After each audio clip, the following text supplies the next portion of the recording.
Welcome back to the Demystify Sci podcast. I'm Michael Shilo. I'm Anastasia. Today we have Leighton Woodhouse on the show, and he is talking about the decay of civilization. And we start off with the homelessness problem, which we have had a lot of experience with out here on the West Coast ourselves, and it is not such a simple solution as helping people out, because helping people out has resulted in not less homelessness, but more of it. And then this ties into the wider question of how do we know what's actually happening? And how is that being controlled? And is it being controlled for good or bad reasons? And even if it's being controlled for good reasons, is that a good thing? And personally, I think that the control of information and the miscontrol of information is the biggest threat to everything we have going that's good in the world right now. And I'm really, really, really passionate about that topic. So I was really excited to sit down and talk about it, really for the first time in full on this podcast. And I hope we do more of it in the future. If you like the conversation, leave a comment, subscribe. If you've already done both of those things and you want to help us keep going, consider coming over to our Patreon. We're at patreon.com/demystifysci. And for a few dollars a month, you can put some life into the project. You can also come to our weekly patron chats, where you get to kind of meet other people that are focused on similar scientific, social, philosophical, and political questions as you. Grow your network of people that are interested in figuring out how the world works. And in the future, what we want to be able to do is we want to be able to fund independent projects. And that's not just scientists, that's also journalism, that's also technology. And so all of the money that we are collecting through the Patreon is going towards supporting the project, making it better, and then eventually into supporting other people's projects as well. So consider coming over and joining us. And enjoy the conversation. We'll see you next week. The scientific revolution starts now. Demystify Sci podcast. Let us see in the dark.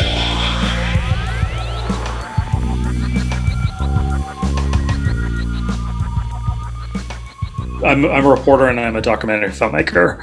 I come out of the political left for years and years, was doing sort of professional activism type stuff.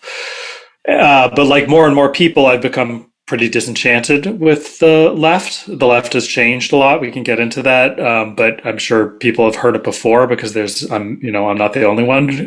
There's a lot of people like me. So my reporting has been much more heterodox and has been much more skeptical of a lot of the sort of the claims of the political left, which have become sort of the claims of the establishment, in my opinion.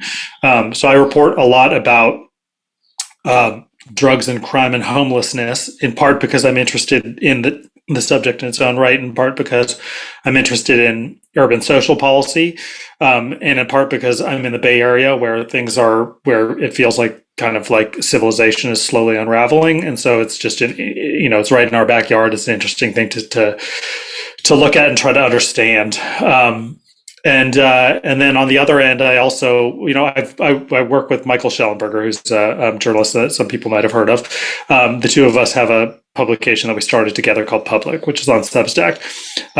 He wrote a book called San Francisco, which is about sort of the demise of San Francisco due to drugs, crime, and homelessness, and due to the government, the sort of the political mismanagement that has led to all these problems and compounded all those problems. But we also cover censorship, online censorship. We are part of the Twitter Files team. We have been diving more and more into that question. We can talk about ways in which those two themes are related. I can't pretend that I was led to one by the other, or that I saw any connections initially. It was more just opportunistic. We had an opportunity to be part of the Twitter Files and we jumped at it.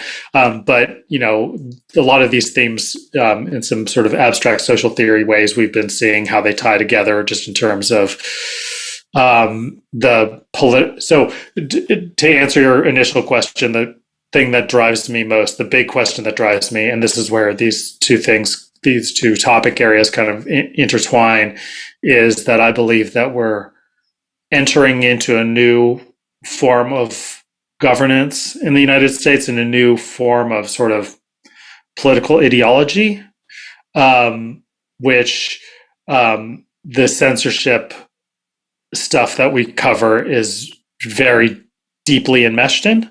But I also think that a lot of the mismanagement and unraveling of American cities is also intertwined in that same thing. This is very abstract the way I'm describing it, so we can put some kind of flesh on those bones, but that's to answer your sort of 30,000 foot question.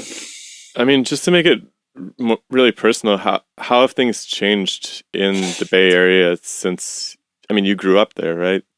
Yeah. What are some of can you just outline that for people who aren't out here on the West Coast and maybe don't have that most people don't have that longevity with one city too. Yeah, I grew up in Berkeley, and I'm Gen X, so I came up in like the 80s and mostly the 90s is kind of my most distinctive memories. And the 90s, as everybody knows, because people keep reminding everybody of it every time you complain about rising crime, and people say, well, it's not as bad as in the 90s, as if that somehow makes it less of a problem. But the 90s were, the height of, I think the height of, I don't know how far back you have to go to have gotten to that, to 60s. A similar crime level. 60s? 1963.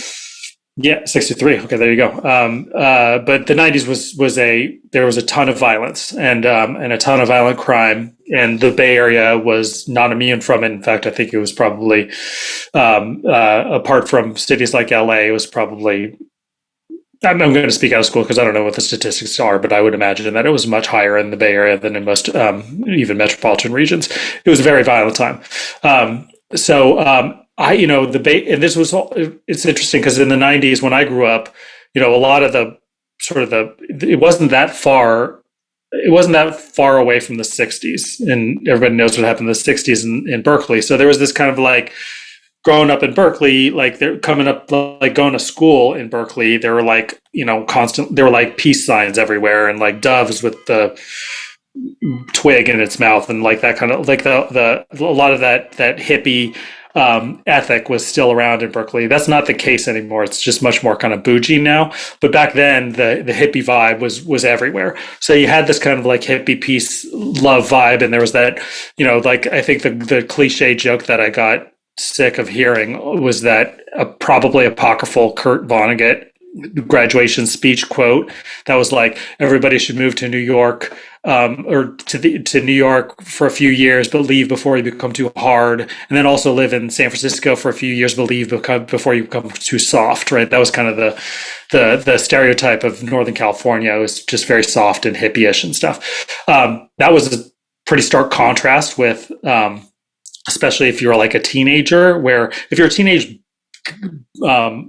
male in the Bay Area at that time, like just walking down the street, like this is just a weird, I don't know if this is specific to that time or specific to that age or a combination of both, but it's probably a combination of both. But like, I remember walking down the street, and if you made eye contact with a total stranger who you've never seen in your life, you'd like have to choose whether to avert your gaze and feel like a coward, or meet their eyes, even just a glance, like not like a hostile stare, but just if you looked at their eyes, they might look at you and go, am I allowed to swear on this podcast? Yeah, swear on. Okay. What the fuck are what the fuck are you looking at? And then there'd be like a potentially like a fight, more likely a beatdown, right? That's crazy to me now, thinking that, like just walking down the street, you look at somebody, they look at you, and then all of a sudden it's a fight. But that was kind of how it was in the 90s. So the Bay Area had this like weird violent edge, and then it went away, for I think for 20 years. And now it feels like it's back. Like the Bay Area has this weird edge to it, in my opinion, which is not a good thing. Like it's like almost like if on the East Coast you might get assaulted if you're in the wrong place in the wrong time and somebody tries to like rob you, which has happened to me. I lived in New York City for a couple of times and was robbed twice. But it was just like breaking you for your wallet or whatever. In the Bay Area back then and now again, there's this, and I think actually it's like this in New York now, and we, this has been very much in the news with that subway attack. But like, there's a decent chance you might get assaulted by someone who's just insane, and like, there's like there's this weird kind of this edge that mixes this kind of like mental illness with this just kind of like antisocial mentality. Again, I'm not speaking in the clearest manner because this is all just kind of riffing, but like that, I feel like that ambiance is kind of back again. And it's connected with the times we're living through, but also the vast open air drug market in San Francisco, which the city refuses to shut down. And that has kind of had these ripple effects throughout the Bay Area. And then Oakland has just always been, a pretty violent city. I think it's the 13th most violent city in the country right now. But then those are also related because the drug dealers who sell drugs in the Tenderloin all live in Oakland. In fact, they live like probably an 8-minute drive from me right now. So there's organized crime. There's this kind of like honor culture kind of thing, which came from the South. Somebody talks to you the wrong way, the disrespect thing. That's everywhere, but I think it's even more prevalent here than in most places outside of the South. There's that, and then there's just like rampant drug addiction and mental illness. So all those things combined make it feel like a very kind of. It feels like the social fabric is unraveling a little bit. Mm. And I mean, I think that San Francisco and the Bay Area in general is a particularly strange place for it to be unraveling because you have such a stark contrast between the people that are working in tech and the massive salaries that they're making and the way that they maintain these sort of walled gardens of their fancy neighborhoods, while on the outside you have these ramshackle, really beat down areas. And so I wonder if you have much of a sense for the way that the insular nature of the tech community has been playing into this. Yeah, I have a lot of thoughts on that. So first of all, the disorder is most prevalent in sort of the mid-market area of San Francisco. It's just south of the financial district, which is south of Market and the Tenderloin, but it percolates into almost every neighborhood. Maybe that's overstating it, but into a lot of neighborhoods in San Francisco. So, for example, my friend, the reporter Li Fong, was just tweeted about this, and I think he's got a piece coming out about it soon, about a friend of his who lives in the Mission in Dolores Heights, which is a desirable area. It's right down. He lived right down the street from where Mark Zuckerberg once owned a mansion. A mansion by San Francisco standards. Hold on one second. Something crazy just happened to the audio. My audio just went down by like half. Did you actually? Okay. Yeah, and I can't see you, by the way. I've got a screensaver I'm looking at. That's totally fine. Yeah, it's okay. Sorry. Continue. So your friend, he had a place next to Zuckerberg. Yeah, or near Zuckerberg's former home, and he has had. So Lee reported on this. He's doing renovation of his home, and he's had the work site of his house burglarized now 8 times, and I think in total, because I think he was burglarized a couple times before that, so he's been burglarized 10 times at this point. So the disorder is not restricted to the Tenderloin and South of Market. But then the whole thing about the contrast between the tech workers and sort of the lumpen proletariat in San Francisco, it was kind of a pre-pandemic thing because a lot of the tech industry has now left because of work from home. There is some tech returning now because of the AI revolution. So there's like all these AI startups. So apparently there's like some people coming back into San Francisco, but a huge amount of the tech workers left the city when they were able to work from home because like they're paying exorbitant prices in a city with a declining quality of life. It doesn't make sense. So when they had the opportunity to not have to clock into the office, they left. And now San Francisco has like vacancy rates in its office buildings approaching like 40%. And so that's another fiscal crisis around the corner for San Francisco. So now it's kind of like, now that a lot of the tech stuff is like, a few years ago we were complaining about all these like, annoying bougie pop-up restaurants, and it's like weird to think that was even a complaint, fancy coffee places popping up. Like that's a sign of vibrancy, even if it's also a sign of gentrification. Now it's like, those complaints aren't there anymore. The complaints are, people smoking fentanyl in front of your garage, living out of a tent, prostituting young women out of that same tent, just insane stories of just this kind of Mad Max level social decay. And do you think that that's a result of the road to hell is paved in good intentions kind of policies, where people are trying to help the homeless population, but it seems like a confusion between the concepts of homelessness and drug addiction, right? Something like that. I think homelessness is a misnomer, because first of all, because it's an addiction crisis. And this is a big debate that, me and Michael have with sort of the harm reduction world crowd that says that homelessness is a problem of lack of housing, which I fundamentally reject that argument. I think that what we're dealing with is an addiction crisis. In fact, a lot of the addicts in the Tenderloin actually have homes. There are those, for example, like a friend of mine named Tom Wolfe, who was an addict in the Tenderloin for a number of months after he got addicted to, I think, Vicodin from a surgery, and then graduated to popping oxy and then heroin and then fentanyl and all that stuff. And he was, paying a mortgage, or at least at that point, his wife was paying a mortgage at his house in Daly City, which is kind of a working class suburb or middle class suburb of San Francisco, while living, sleeping in a doorway in the Tenderloin. There are other people who, come from out of state or from elsewhere in California who are young people who have parents who want them to come home. They have a home to go to. But the reason why they're sleeping on the street in the Tenderloin is because when they sober up, they go into withdrawal. They have to be within like a 5-minute walk of a dealer when they start getting dope sick. So it's not practical for them to go and sleep in their bedroom, in the East Bay, or let alone, out of state, because they're addicted, and they need to get drugs on demand, or else they get sick. So it's an addiction crisis. The homelessness thing is a misnomer, in my opinion. That's what we're dealing with.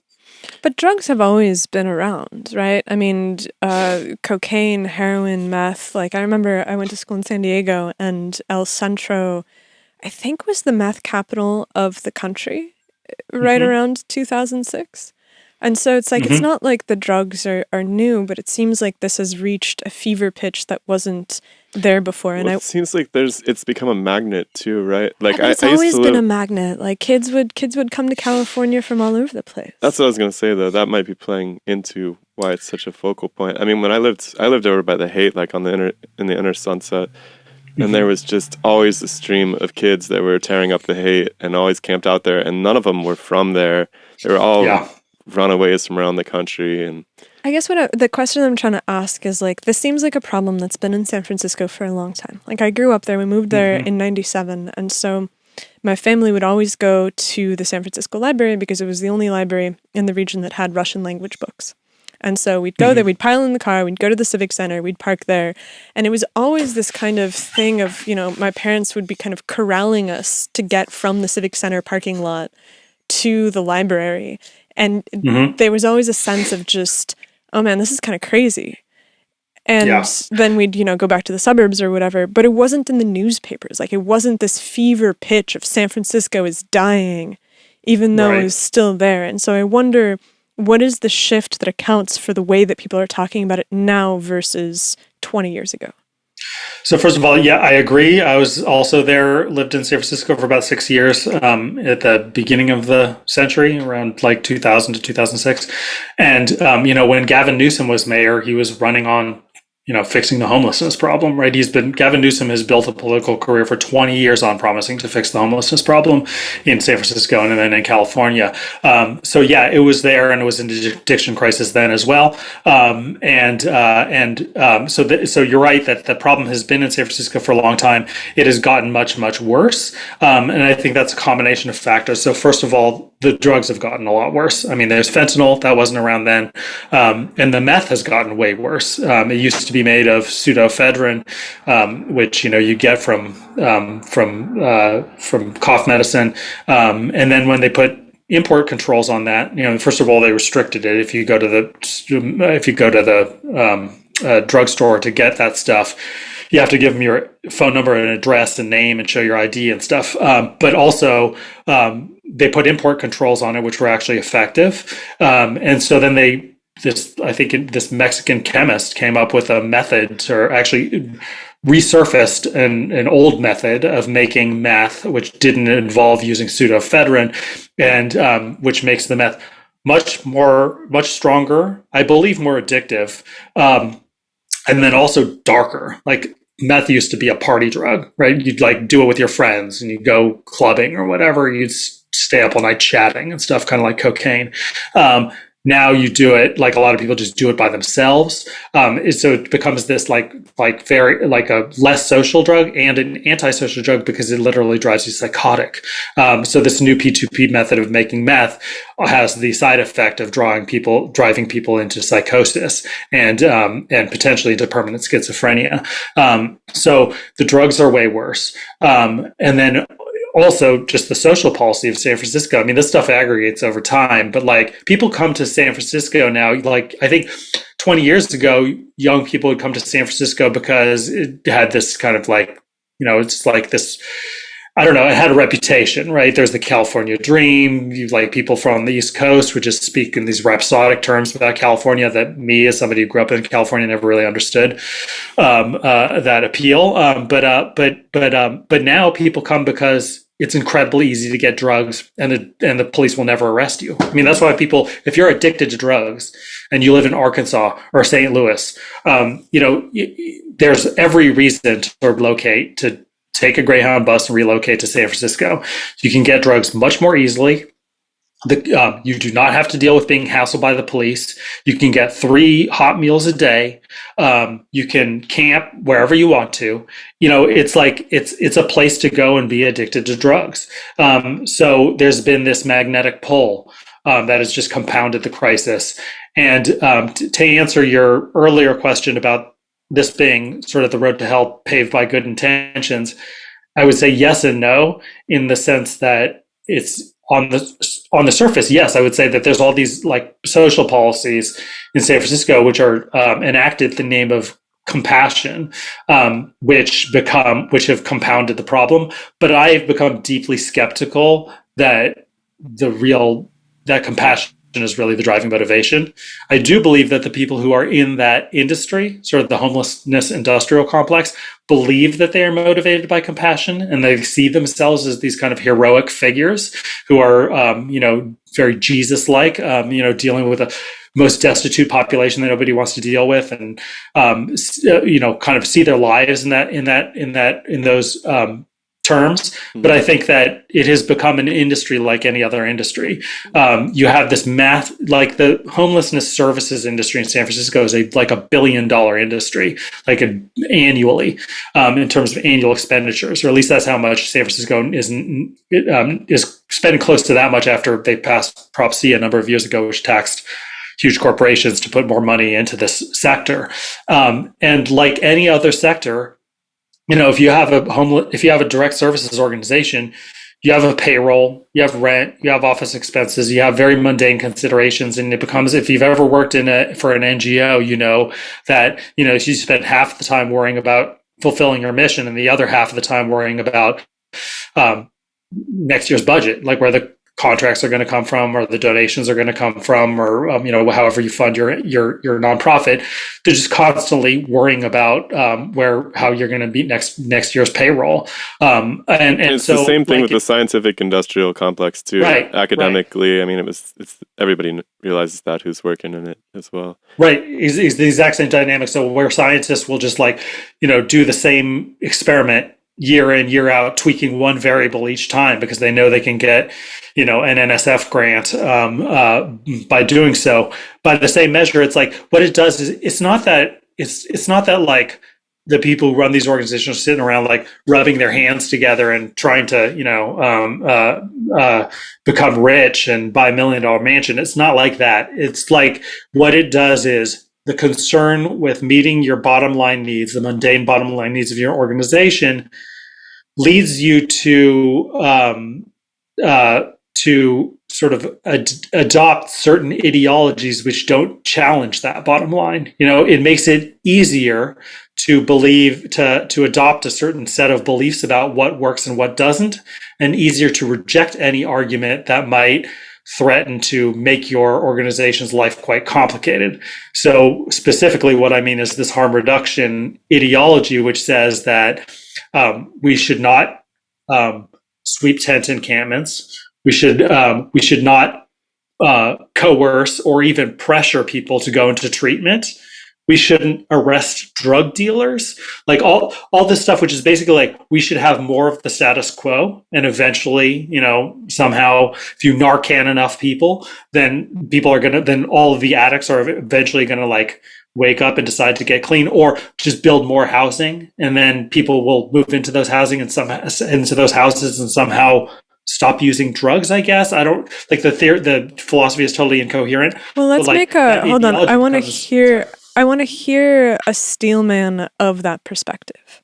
Mm-hmm. So like in the best light possible, right? Because it's an organization, it has a mission, like you said yourself, the people that are in the organization are genuinely trying to do good. Well, it seems like psychologically you'd have to, right? Like you have to erect some ideological backbone for your daily existence. And you believe that what you're doing is going to fix the problem. And so if you were to represent their argument in the strongest possible light, what is the arc by which they purport that their actions will solve the crisis? What they say is that the Bay Area has a housing shortage, that California has a housing shortage, which is true, that the NIMBYism of California and the zoning restrictions, the opposition to developing housing has made rents so expensive that people are evicted, or they lose their job and they can't pay rent. They're thrown out of housing. They can't afford to get into new housing, and then they end up on the street. A lot of those people are have been poor for a long time, and so they've suffered a lifetime of trauma. And then when they get out on the street and they're homeless, they suffer yet more trauma. And they may have been doing substances before, but the driving, the reason they're homeless is for economic reasons. And when you're homeless, in order to cope with your trauma, you self-medicate through more drugs. So yes, a lot of these people are addicted to drugs, but that is not the cause of the problem. That is a symptom of the problem. That's the argument. And then there's like the empirical evidence that's brought to bear are things like in West Virginia, there's a massive addiction problem, but they don't have the homelessness. They don't have people like just in tents out on the street like we do in California, because there isn't a housing crisis there, because the housing prices aren't out of control. So that would be like one of the talking points that I've heard a million times. They also don't have those West Virginia winters. That's true. Or we don't down in the Bay Area, yeah. And by the way, I don't know much about West Virginia, but my guess is that they also they don't allow tent encampments, right? Like you cannot compare the Bay Area or LA or Portland or Seattle to a city in which they just don't tolerate it. If you don't tolerate tent encampments, then people get pushed into shelters, and they're still homeless, but they're sheltered homeless. So that's an obvious variable. I mean, the problem of homelessness on the West Coast is also a long-term one, because I remember that there was like, I don't know, back in the 90s maybe, it was like Vegas was putting homeless people on buses and just giving them tickets to like come to California. And so it's always been a place where there's a large accumulation of traveling people that end up there. And so if no one's coming to West Virginia as a destination, and so maybe if everybody was like, oh hey, they're super lax about enforcing laws, maybe they would go to West Virginia. Yeah. But I was going to say that the people in the hate you were referring to earlier are actually migrants. Is my understanding. They basically like those kids will go from LA to San Francisco to Portland to Seattle. There's like kind of a route that they go up and down the West Coast like seasonally. For sure. But yeah, there's a great book by Sam Quinones about the fentanyl crisis that points to, I think it's in Kentucky. There's a city where I think it's in Ohio. We had him on the show. Actually, it's quite a story. Okay. Yeah, my dad's whole family's from down there, so it was really close to home. Yeah, so there's a town that has that addicts are drawn or converge on in the way they do in San Francisco, except for the opposite reason, which is that they've put up such an effective treatment infrastructure that people are flocking there to go get treatment and get unaddicted, whereas San Francisco it's exactly the inverse. And so what is the arc of the policy that has led to this? Because presumably the people that are in charge of the city, they have a lot of money at their disposal, and they don't want to be living in a city that's filled with homelessness and crime because, like you said with Mark Zuckerberg's house, it trickles down eventually to you. And so clearly the people that are in charge have a sense that it's not working. So what are the policies that have been enacted that have led to this, and why? Like who's benefiting? You have to question the assumption that if residents of San Francisco who are voters are unhappy with the situation, that necessarily means that the city government is going to be responsive to them. Hold on. Are you saying that there's a breakdown between the city's voters' ability to elect somebody who's going to actually deal with the problem? Yes. It just seems if I could typify a lot of your work in general, at least that I've seen, we're talking about industrial capture of government in general. And this is just another industry, just like the censorship industrial complex. Like these are people just making a living. And then they kind of like map these narratives to soothe their psychology on top of it. Yes. And the more money that, the more effective they are, the more powerful they are politically, right? The more money that they're able to steer to themselves.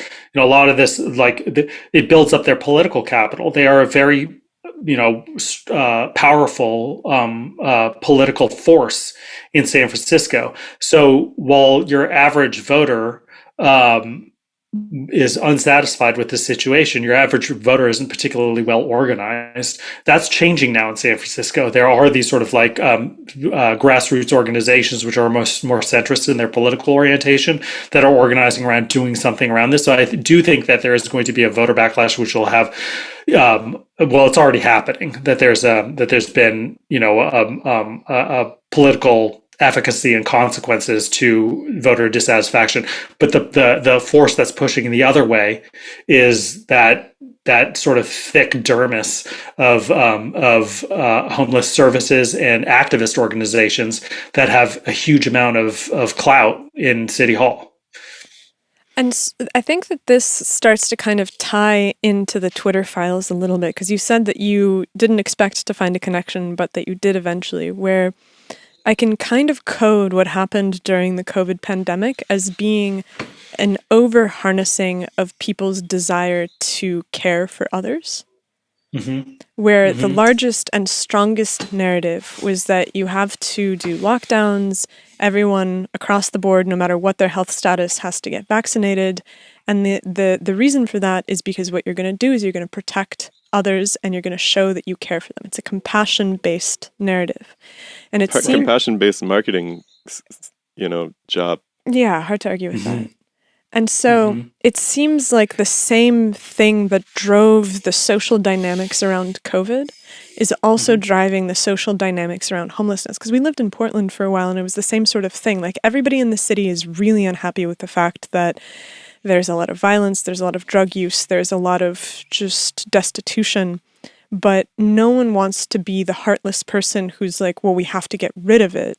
Because there's a strong drive to treat and I mean, obviously people who are homeless deserve compassion, and there's terrible, terrible tragedies and traumas that people are playing out. But it's like, it seems like there's a disconnect between the political will to do something and people's compassion, which is that they don't want to do something that other people are telling them is going to cause harm. Yeah. There's a paternalism, which is kind of common to all of those things. The homelessness problem and the street addiction problem in an increasing number of American cities. I would call it a maternalism. A maternalism, yeah. I think I've actually made that analogy myself in a piece I wrote. It's sort of a paternalism. The COVID, so the drug addiction crisis, the COVID response, and the censorship industrial complex. It's all they all employ the same sort of lexicon of harm reduction and of protecting people essentially from themselves. And I think that's common to all three of them. And so in terms of something like because I know that you and Michael Schellenberger have reported on the open-air drug markets. What is the policy decisions there that have led to open use of narcotics in terms of harm reduction? Like, what is the possible rationale that leads you to construct a place that's an open-air drug market in the hopes of reducing the impact of drugs? Yeah. So the rationale on behalf of not shutting down the open air drug market is it's based on a lie. First of all, the lie is that the drug dealers out on the corners in the Tenderloin are human trafficking victims. So the drug dealers in the Tenderloin are all from Honduras. They're all Honduran nationals. When I say all, I mean all of the ones who are supplied by the cartel, who are the professional drug dealers, who are not using drugs. So there's I make this caveat because the harm reduction people will constantly say, oh no, drug dealers are just drug users who are just, selling drugs on the side to support their own habit. And I'm sure that those people do exist. And they are a insignificant part of the drug market in San Francisco. The driving force of the drug market, of the open air drug market, you can just drive through and you see dozens of young men standing on these blocks working 8 or 12-hour shifts. They have lunch delivered to them. The cartel, I don't know who organizes it, maybe they organize it, but they have cars come in, people taking pictures of it, and they pop the trunk and they hand out sandwiches so they don't have to leave their post. They're not using drugs. They're not addicted to drugs. If they become addicted to drugs, the cartel will cut them off of their supply because they're unreliable, obviously. They look fairly healthy. They don't look anything like the junkies. They're out there full-time workers and they're making a lot of money. They are the claim is that they're human trafficking victims who have family back home in Honduras who are being threatened, and that if they stop selling, then their family will be killed or they'll be harmed or whatever. I've interviewed a number of people about that. There's no evidence that that's the case. These guys, they are smuggled in, so they're human trafficking victims in that sense, but they're voluntary human trafficking victims. The cartel offers them a job. To me, it's kind of like when I was a teenager, there were these jobs on fishing vessels in Alaska, and you could go up there to spend a summer on a fishing vessel and make thousands of dollars. It's kind of like that. Like the cartel comes and says, "Do you want to make money quick?" They smuggle you in. You do have to pay the cartel back for the transportation cost for basically paying off the coyote, but you can usually do that within a couple of weeks. It's like $15,000 or something. These guys are making like $1,000 plus a day. So the police have raided their stash houses, their homes, their apartments, which are on International Boulevard in the Fruitvale in Oakland. They found thousands of dollars worth of $90,000 worth of cash in a closet, all these Game Boys, luxury clothes, all this stuff. Some of these guys are like Tom Wolfe, who's the guy I mentioned before. will tell you that like there was one dealer who was showing pictures on his phone of the huge mansion that he was built by Honduran standards, mansion that he was building in Honduras that was under construction. That he was paying for. This is like not, you don't need to force people by threat of violence to sell drugs in the Tenderloin. It's an easy job and you make tons of money. But the claim is, if you shut them down, then they're going to have a family killed in Honduras, which even if that was true, which it's not, it's like, so then is the claim that in order to protect these guys and their families, we have to allow them to continue to sell fentanyl and meth to kids, to I should say Americans, including kids. That's ridiculous. And to like murder people, because there's like gunfights and there's people who are murdered by machete and stuff in these open air drug markets. Like, we're supposed to permit this stuff because these guys are, being threatened by the cartel. It makes no sense. It's a totally incoherent argument. Well, okay, so I want to pull on the murder statistic, because I was looking at this and like the murder statistics in San Francisco are actually pretty low relative to historical trends. So I said earlier that it was 1963 that was the peak. I was wrong. It was 1977. And so in 1977 there was 142 homicides. And this year I think we're up a little bit. I think we're above 2019 levels, which is 41 homicides. And so the number of murders, I mean, obviously I'd like to live in a world where there are no murders, but this is still like much lower than historical levels. Yeah, the problem, the crime issue in San Francisco is not murders. There are murders in San Francisco in the open air drug market. There are horrific murders in the open air drug market. What kind of stuff have you been reporting on? Like, what have you seen? Well, this isn't one that I reported on. This was underreported, and this is like trigger warning because this is just really heinous death. But a girl, there's a 16-year-old girl addict who OD'd to death while being raped last year in South of Market. So she OD'd. So one might say that's not a murder. I would say, the case could be made that every OD is a murder. But there are also like, there have been gunfights, like dealers shooting at each other in the Tenderloin. I interviewed a guy who lived in a building in South of Market where the residents of the building had like a Slack group where they would trade messages about what was going on outside, with messages such as, and I'm quoting him saying this: "Oh, the dealers are carrying machetes today. Oh, the dealers are carrying guns today. Be careful." But the problem, it's an organized crime racket in San Francisco. So like so in the 90s, you had huge amounts of violence because of the crack cocaine trade, and there were warring drug gangs. And so that drove a lot of the violence was gangs that were competing for turf and going to war with each other. That's not the case in San Francisco. There's effectively one drug gang that runs the open air drug market. So you don't have, I did mention, gun fights in the Tenderloin. That does happen, but it's not an endemic thing. These, by the way, I don't want to bore you with too much detail, but like, I'm describing it as a drug gang, but these guys actually work for themselves. They're basically entrepreneurs, but they're supplied by the same cartel. So they're not formally a gang, but they work in concert with each other. If somebody like tries to rob one of the drug dealers, the other guys will jump in on behalf of that drug dealer and like beat them. They look out for each other, but they actually work for themselves. Anyway. And sorry, these are the Hondurans? Yeah. Okay. So you don't have when you have one organized crime syndicate, which has a monopoly, you're not going to have a lot of violence. The violence is mostly on this side of the bay in Oakland, and it's not, and most of it is not driven by the drug trade.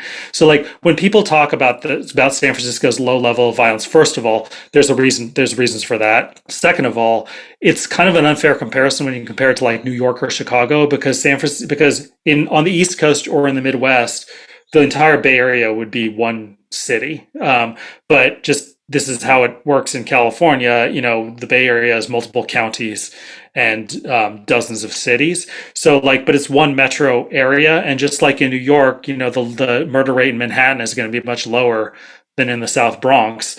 Well, Oakland and Richmond and Vallejo and parts of the South Bay are effectively those kind of outer boroughs. So you have to kind of take that into account as well. So the murder rate in Oakland is quite high. It's it's approaching 90s levels. And so there's this tremendous amount of violence, and the people who are living among it recognize how twisted the situation is. And there's money in politics that prevents them from being able to elect officials that are able to deal with it. And so what is the way forward? So first of all, I think that the sort of industry capture of San Francisco has been an impediment to electing politicians, political leaders who will deal with it, but it's not stopping it, or I'm not sure what word you use, but I'm just kind of nitpicking here. But there have been politicians who were elected recently on the platform of dealing with this problem. So the DA is the most obvious example. Chesa Boudin, the prior DA, who refused to prosecute anything, was tossed out and replaced by Brooke Jenkins, who ran on doing something about this. The current mayor, who I think is highly ineffective, but nevertheless, she's been responsive to that same sort of political will on the part of the voters, has been promising to do something about the open air drug market. The governor of California is sending the National Guard in to deal with it. There was a Matt Dorsey as a supervisor in South of Market who was elected he himself is a former addict, and he doesn't buy the harm reduction stuff. And he also used to work for the police department, and he was elected in on doing something about this issue. There was an election in the Sunset district of San Francisco, which is overwhelmingly Chinese, where the Chinese incumbent, who is like a 60s era leftist, was thrown out, and a white guy was voted in by a overwhelmingly Chinese electorate because he was promising to do something about not just the drug issue, but also the attacks on Asian Americans in San Francisco. So there has been quite a bit of political change at the hands of the voters recently. And so I think the tide is turning in that direction right now. And so in Oakland, I should add that it's going the opposite direction. Yeah, I'm trying to find rates for Oakland while you're talking. I've personally been robbed. I've been in a holdup in Oakland one time, and one of my best friends from Oakland, his father was actually murdered by some random dudes while he was going for a jog one day. So my own personal experience is pretty, completely anecdotal, but my experience being there has been actually pretty sketchy. And currently the police department in Oakland is on, as we speak, the police department in Oakland is on a quote unquote no report status, which means that I'm trying to figure out exactly what that means. My understanding is that it either means that they only respond to felonies and they will not take only respond to violent felonies and will not respond to any nonviolent crimes. Or it means, and this is what I heard from a dispatcher I called to clarify this, and she said that they will only respond to crimes in progress. So even if it's a violent felony, and by the way, I'm in touch with a guy who was just robbed at gunpoint 3 days ago, I think 3 days ago now. And as of yesterday, at least, he had not yet been contacted by the police, despite calling 911 and then calling the police department and then showing up in person at the police department to try to get a report taken. So this guy who robbed him at gunpoint is presumably still out there. Yeah. Oh, we lost your audio. We can't hear you. Sorry. Without plates? Oh. And now we got you back. You hear me now? Hello. So the guy who robbed him is still out there. So we lost you. Probably robbing other people. Sorry. What the hell, man? I think it's the internet because it looks fine on my end. All right, it's fine now. It's just coming in and out. I think it was just okay. There's this other edge to it too. Like it made me think of something. Like I have another friend who got jumped there, and it really kind of derailed his life. Like he really kind of went in this radicalized. I don't even know how to describe it, but it seems like these events really do cause people to lose faith in. I mean, my friend has lost faith in like civilization as a whole, I think, as a result of this, right? He felt really let down by the entire thing. He actually got jumped in front of a gas station and like nobody helped him. And the cops obviously, didn't come. And, I think there's this other side to this where it's not just the statistics that you might see on the outside. It's the downstream effects of people being victims and going off into the world, maybe leaving the Bay Area, but then having been sort of radicalized by their experience as victims of that situation. Yeah, well, the reality is, I mean, you come to understand that you are literally on your own. You probably saw that video with them went viral that made me sick to my stomach. That happened at a sideshow in West Oakland, earlier this week. I think it was Sunday. Did you guys see this video with this guy who threw a bucket at one of the cars, and then just like the mob descended on him and beat the living pulp out of him? He's like unconscious on the sidewalk, bleeding from his mouth, and then like people are still kicking him. They're picking him up and pulling his pants down, kicking him in the ass. It's like the guy was like, he might be dead at this point. Like, I mean, he looked like it was touch and go, and it was in the middle of the day. At a sideshow. A sideshow, for those who don't know, is an Oakland tradition where people take over intersections, just do donuts in the middle of the intersection. And like I wouldn't be at all surprised if none of these guys get charged with anything. Like that wouldn't surprise me at all. It took the mayor 2 days, I think, to make a statement about it. Well, meanwhile, this video is going viral. And if the video hadn't gone viral, then maybe she wouldn't have even bothered. So it does really feel like this is a very, very left wing area, but like this kind of like Gotham City stuff, the vigilantism that you're seeing now in not just in the Bay Area, all over the place, all these stories, there's the fire commissioner who was assaulted in San Francisco, and that was the story. And then it turned out that he was potentially somebody who looks like him, at least he denies it was him, was going out like bear spraying homeless people on the street, which sounds awful, and it is awful. But also, there are other people saying, well, a lot of these people like harassing the neighborhood, having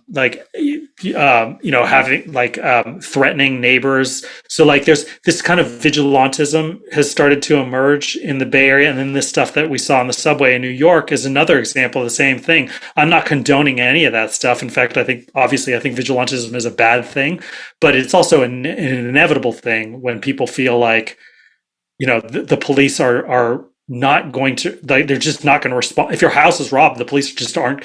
If your house is robbed, eventually the police might come by and take a report. They're not going to do an investigation. If you're jumped and robbed, good luck even getting a police officer out there, let alone, your car gets jacked or your catalytic converter gets jacked, or you get jacked for your camera if you're on a news crew. And I say that because there's roving gangs in the Bay Area go and jack up news crews. There's not going to be any response. So either you just live with that, or you take measures to defend yourself. And then we start living in a society which nobody, but especially no progressive would want to live in. We talk about this all the time, where it's one of the things that is inherent to our social contract is that we grant the monopoly of violence to the state. Yeah.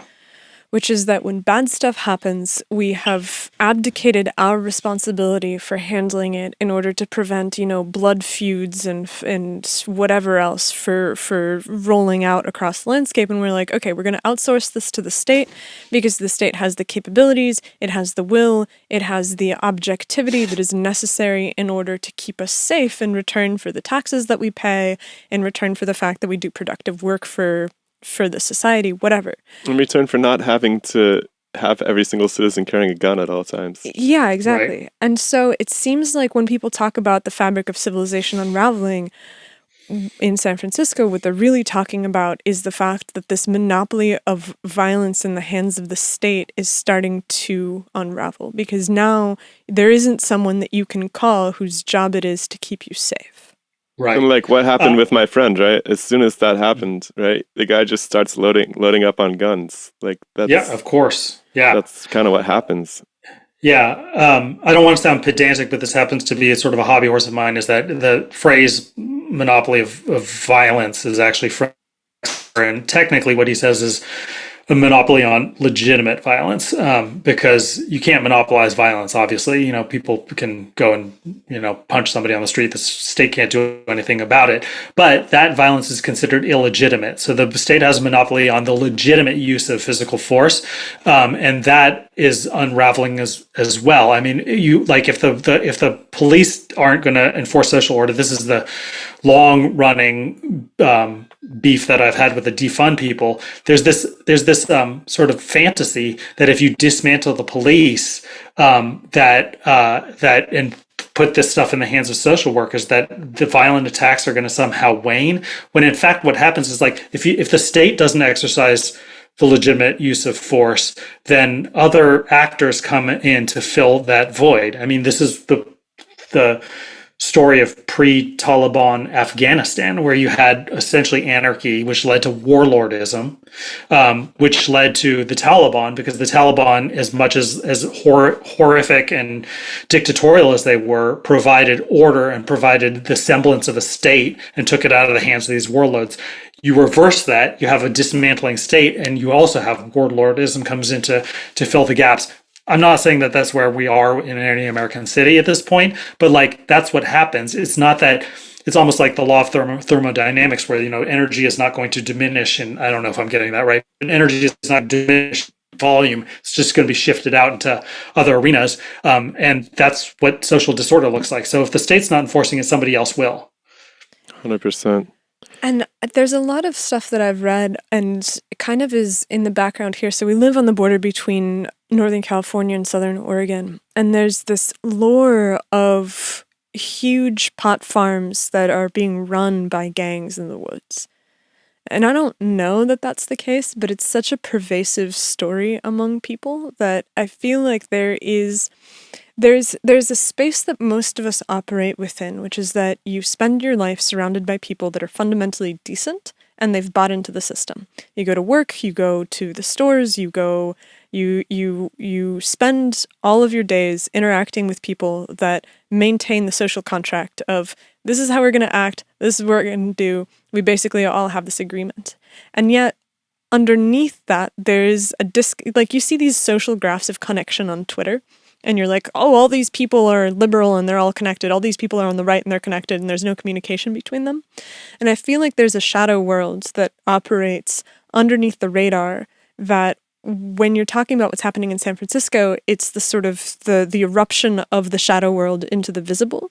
But that's just one point in a larger thing that's happening out of view. And so I wonder if you see it as a larger systemic problem, or if it's just something that's a one-off that's happening in San Francisco but isn't bigger than that. Oh, I think it's a much larger systemic issue. I think it has to do, I mean, obviously the drug issue itself is a global issue. You know, these are precursor chemicals coming from China, sent to Mexico, where they manufacture fentanyl and smuggle into the United States. But also there's much larger conversations that we could have about the decline of American empire, and the possibility that America is entering into an era of decadence. And I don't know if I even agree with that argument, but it's something to think about. As far as the pot farms in the forest, that is happening. It's something I've looked into and studied. I mean, reported on. I reported on this before marijuana was legal in Humboldt County. Like the illegal pot grows were mostly controlled by transnational gangs. I think mostly Bulgarian gangs was a big presence in Humboldt County. And then it was supposed to be the case that with legalization and government regulation, the black market growers would be put out of business. That's not, in fact, what happened at all. In fact, it's expanded a bit. A lot of the cartels the Mexican cartels who were growing, like Sinaloa, that were growing pot in Mexico where the conditions are not as good, have simply relocated. They've actually expanded their operations in California. And now Humboldt County is seeing missing persons, sex trafficking, all of these things that come along with the organized drug trade are increasing in Humboldt. And now the irony is that the legal industry is now pointing to this, and they're saying, you need to stop taxing us and you need to start deregulating, because the reason why these black market growers are in business is because they don't have to abide by regulations, they don't have to pay taxes, so they can undercut the market, which is true. But then the whole thing becomes like, well, wasn't the whole promise of legalizing weed in the first place that you would be able to have safe, regulated product which pays taxes to the government and therefore gives back to society? And that was the whole argument. And now we've gone full circle to now essentially the weed lobby is saying, stop taxing us and deregulating us to shut down the black market growers, when the whole concept was that by regulating and taxing it, you would shut down the black market growers. Anyway, that's kind of a tangent, but I don't know what my point is. Well, I just pointing that out. I think that it points to it being this really intractable problem, right? Because you have so many different things that are converging to create this mess. Number one, you have this ideological harm reduction maternal state, which is that we have to protect people from themselves. Number two, you do have a pretty significant housing crisis in California. Like I have friends and family that are looking for housing, and it's like unbelievable what is available in the Bay Area at what price points. Like a crummy apartment. My brother sent me this photograph of an apartment that had basically like a fridge and then a single chair dining table that was attached to the fridge, and then the range was right next to that, so you'd eat like in between the fridge and the range, and it was like $3,000 a month. Jesus. And so it's like the price point for stuff is crazy. So maternal state, insane housing market, an inexhaustible appetite for drugs.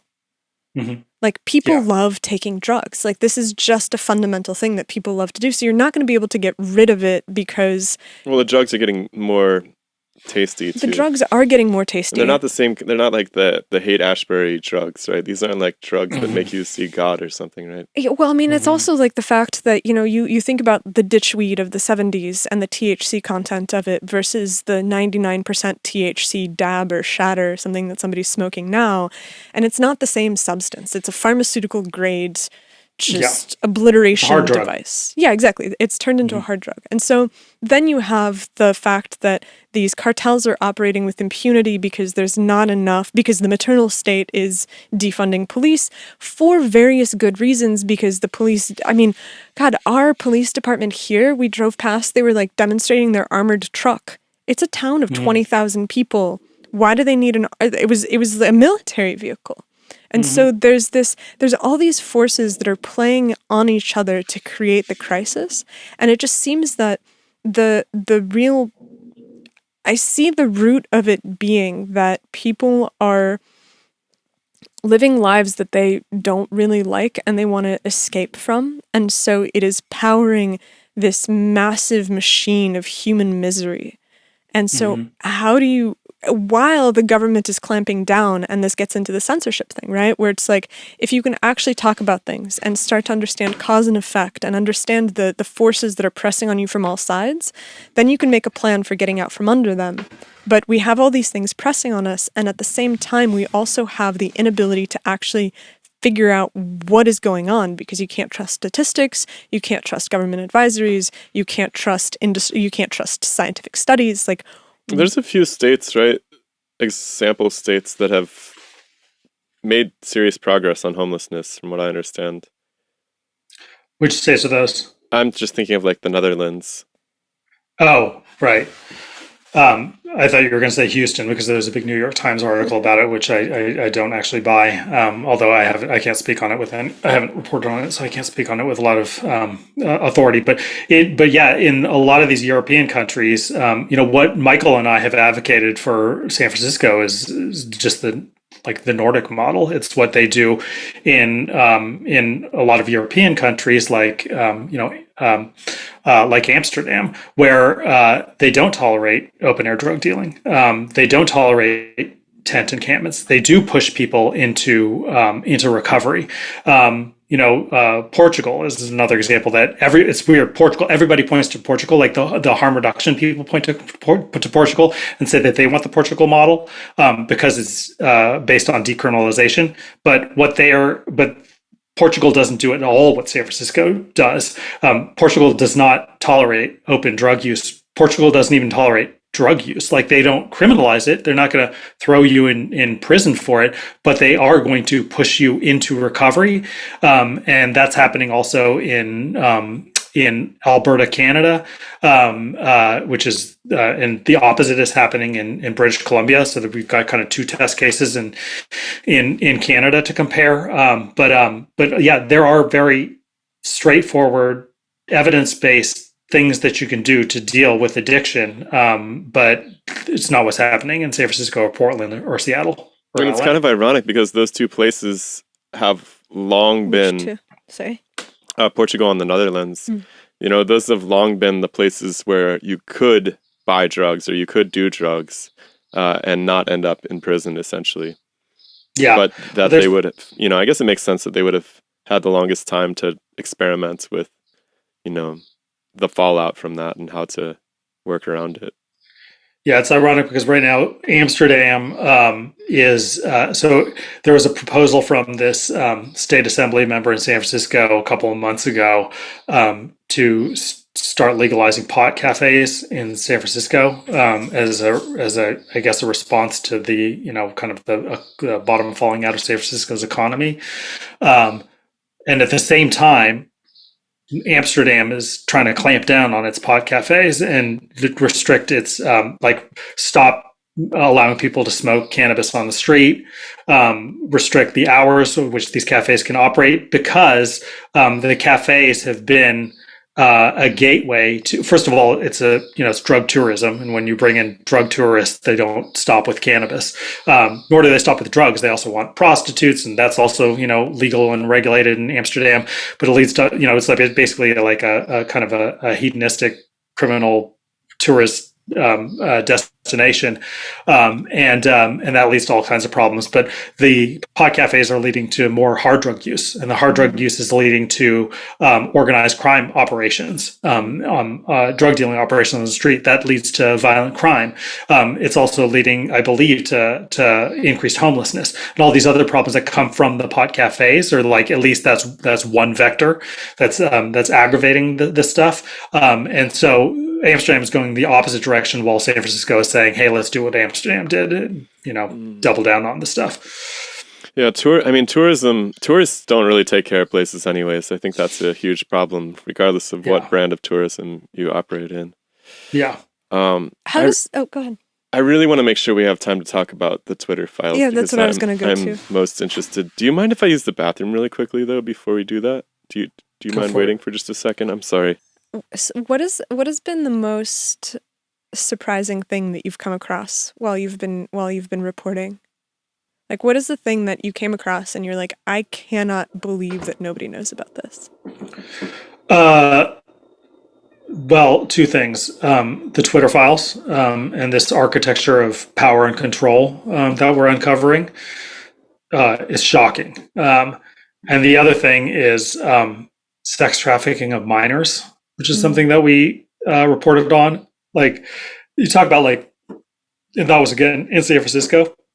Not that it's restricted to San Francisco, but like, if you talk about like the dark stuff that's happening in San Francisco, the drugs and homelessness, it gets worse than that. Like, there's in this case, it was a 14-year-old who started getting pimped out when she was 13 years old by MS-13 gang members, just brazenly out of apartments in San Francisco. And when these private investigators who we were sort of tagging along with, we weren't there the night that they did this, but this is before we were reporting on it, but at one point they called SFPD and they actually went down to the station to get SFPD to come out because they had eyes on her. They knew she was in that.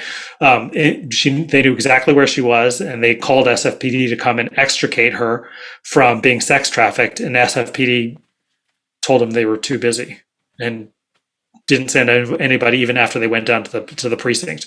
These are former cops themselves. So this stuff is being tolerated and just done out in the open.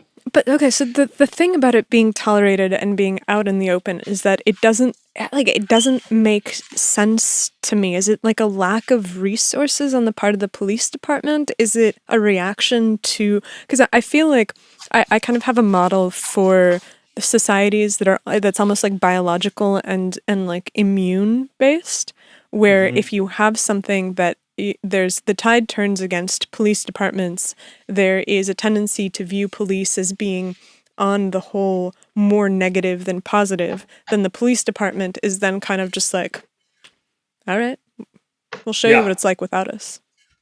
That's the cynical way of looking at it, which has been this is called the Ferguson effect, because in Ferguson, the cops pulled back after the Black Lives Matter protests happened there, riots, and the cynical way of looking at it is that they were just like basically seeking vengeance on the public, and some of that may be true, but I've looked into this and reported on it, and for the reality of just being a cop is that you don't actually, at least in California, you don't have to respond to any misdemeanor calls. It's like if there's a crime in progress, it's up to the officer as to whether they want to get out of the car or not. And when they're in a situation in which, most officers, they're going to draw their gun quite a bit, even if they never fire it.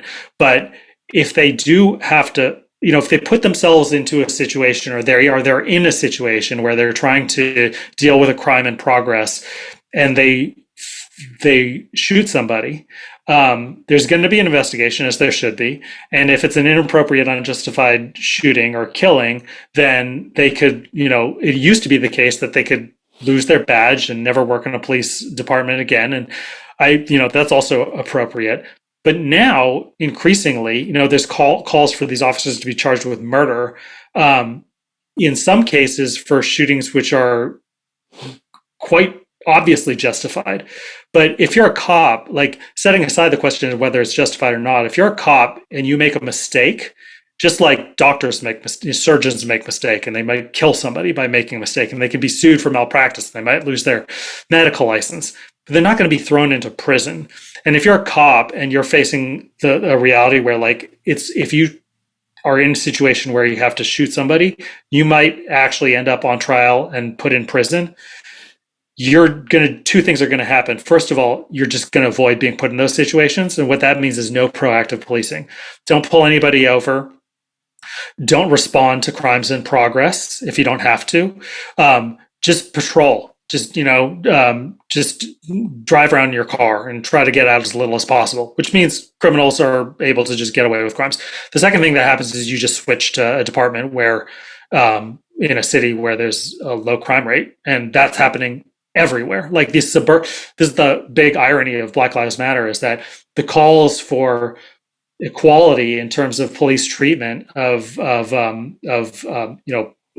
working class Black people versus affluent white people has turned into a racially stratified inequality in public safety, because police are bailing on departments like the Oakland Police Department, the Richmond Police Department, which is what I reported on, in droves, and they're going to leafy, affluent suburbs with no crime, because they'll never have to draw their gun, and they'll never have to, face the prospect of being in the middle of a scandal and possibly facing a prison sentence because of it. And that's part of the reason why crime is soaring in these cities. I mean, I was reading Thomas Sowell. He has some like books on basic economics, and one of the things that was most interesting is that he's like his whole premise is the fact that people tend to make first order decisions without thinking about second, third, fourth, and onwards effects. And it seems to me that this is kind of what's happening, where it's like people are making emotional decisions on the basis of what they want the world to look like and act like, and they're having unintended consequences.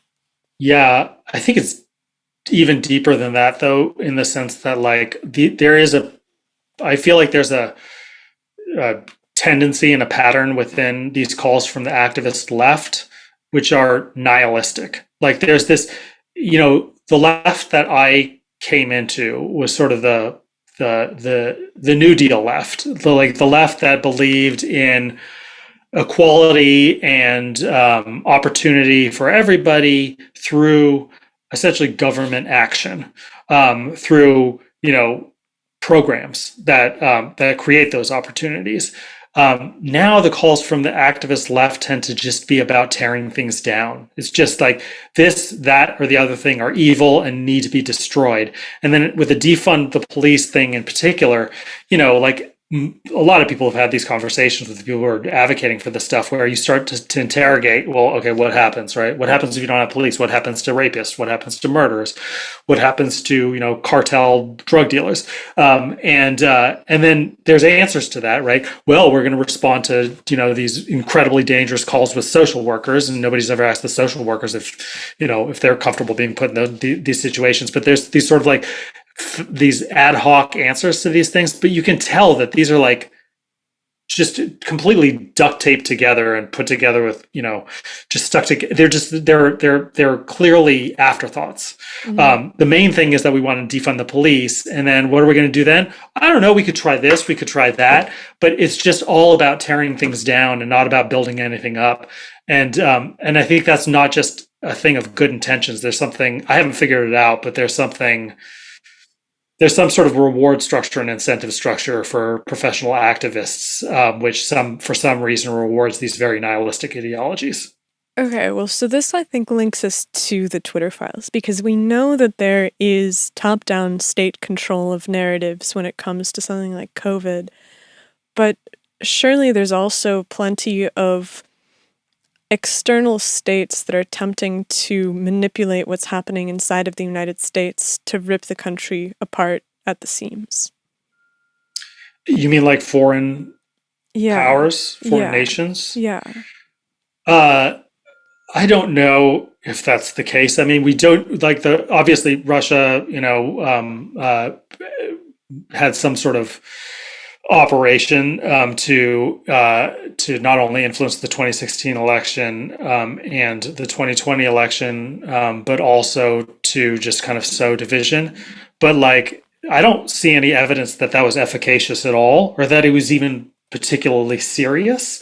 It certainly didn't affect the outcome of the election as charged. And this stuff is predictable. Foreign powers are going to fuck with other foreign powers. The US does it all the time. We've been doing it for decades. This isn't new. Is China hoovering up tons of psychometric data from TikTok of Americans? I assume that they are. And will they do something with it eventually? Probably. But there's no these threats are kind of baked in. So I don't really buy the argument that there's this huge, and by the way, don't take my word for it. Renee DiResta, who's one of the central actors of the censorship industrial complex, has said this numerous times. And employees of Twitter have said it numerous times, that yes, there have been efforts by foreign governments, particularly Russia, to propagate disinformation in the United States. But the main engine for disinformation that's gone viral has been domestic. And she said that herself, because first of all, it's empirically true. And second of all, because it's a justification for then turning the apparatus, which has been focused on influencing foreign populaces, onto the United States, into monitoring and surveilling and manipulating American citizens. Yeah, I was going to say, it seems like this is the maternalistic aspect that plays in at this industrial complex is that you're being kept, like, all of this censorship is necessary because it's keeping you safe from these dastardly foreign actors. So I would just add to that I think that the paternalism is the security state and the maternalism is the motivation that powers it. Fair enough. You're hitting on something that Michael and I have been trying to puzzle out, because in the censorship industrial complex, you have this fusion of this, like the people, like these, they're like people who come out of intelligence agencies, who when they talk, they sound like they work for some Ford Foundation funded NGO, or they come out of some activist group in the Bay Area. Like they use the language like a think tank or something, like a neutral think tank. And they use kind of woke language around reducing harm and preventing fascism and combating hate and all this stuff, kind of the ideology, this idea that America's just infused, the population of America is infused with unrepentant, horrific, transphobic, racist bigots, and that they're a threat to the social order, and that we need to contend with them and monitor them and police them. All this stuff comes out of kind of the woke ideology, but now it's been either adopted or just integrated into what we used to think of as neocon stuff. The surveillance state, the stuff that Edward Snowden revealed, the stuff going back to the Patriot Act and warrantless wiretaps. This is the same apparatus, except now it's kind of speaks, now that it's monitoring the domestic population. It was then, but even more so now, and more publicly now, it is justified with the same language that comes from these kind of the left activism world. It's bizarre and it's foreboding. It's very clever, actually. Yeah, it stems from a populist sense of tending to, attending to the fears and the concerns of the population. Yeah, so Shilo and I were talking about this in context of everything that happened over COVID, which is people who I knew that were hardcore leftists, anti-government, basically communists. The pandemic started and they were I won't see anyone who hasn't been vaccinated. I can't be friends with you if you're not vaccinated. And there's not this awareness of the massive industrial backing of that narrative. There was a point where Antifa was physically beating down anti-lockdown protesters in LA. Antifa, many of whom identify as anarchists, were literally beating up people who were protesting state overreach. It's just absolutely bizarre. Yeah, and so in the Twitter files, what have you been unraveling? Well, the Twitter files and then some, because it's gone beyond the Twitter files now. But the Twitter files revealed the extent of sort of law enforcement collaboration with the tech platforms, and by collaboration, I don't just mean that the FBI was constantly contacting Twitter and asking them to take action on all these TOS violations. I mean, this is by the way, the main office that was doing this was in San Francisco. So you have outside of the San Francisco field office for the FBI. I don't know exactly where the FBI field office is located in San Francisco, but presumably within blocks of the field office, because it's probably somewhere downtown, there's cartel foot soldiers selling meth and fentanyl on the streets. There's sex trafficking of minors on the street. And Special Agent Elvis Chan of the San Francisco FBI is spending all day searching for people who violated Twitter's terms of service and sending them to Twitter. But also, in addition to the FBI and other agencies, DHS, et cetera, even the CDC, sending all of these violations to Twitter and asking them to take action on it, the top ranks of Twitter management had become colonized by former intelligence community alumni, to the extent that they had a Slack group called I think it was called BU-chat or something like that. BU standing for Bureau, for the Federal Bureau of Investigation. They had like a onboarding document for people coming out of the FBI, who are being hired into Twitter.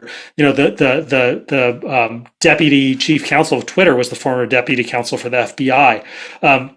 So like they'd colonized the top ranks of these platforms.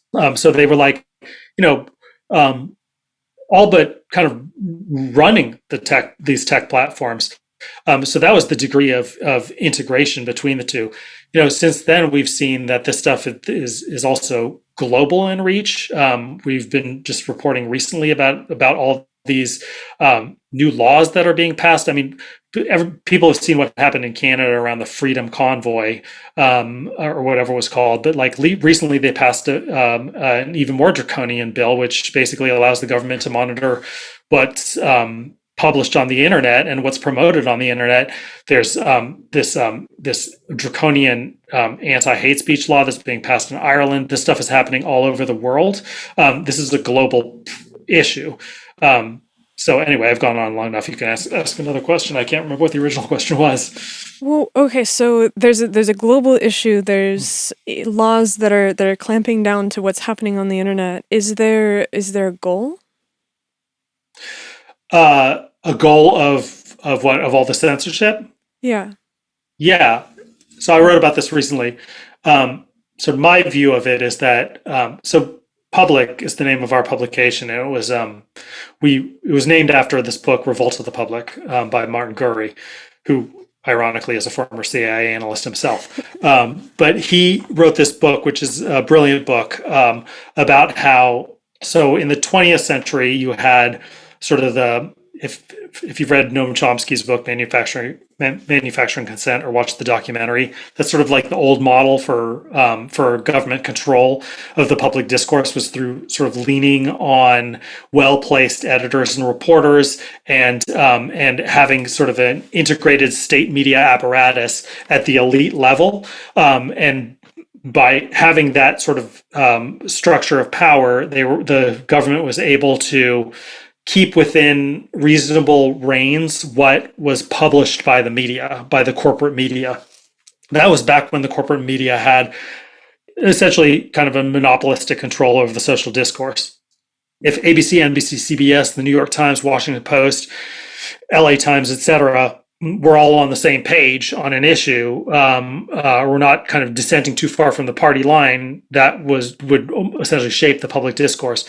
That was totally disrupted with the rise of social media, both because social media disrupted the business model of the corporate media by collapsing its advertisement-based revenue business model, which contracted all of those legacy media outlets into sort of shadows of their former selves, but also because it created kind of a lateral integration of news consumers so they could communicate with each other and essentially arrive at their own opinions from the bottom up rather than from the top down. And that created 20 years of what the kind of political establishment experienced as an ongoing crisis in political authority.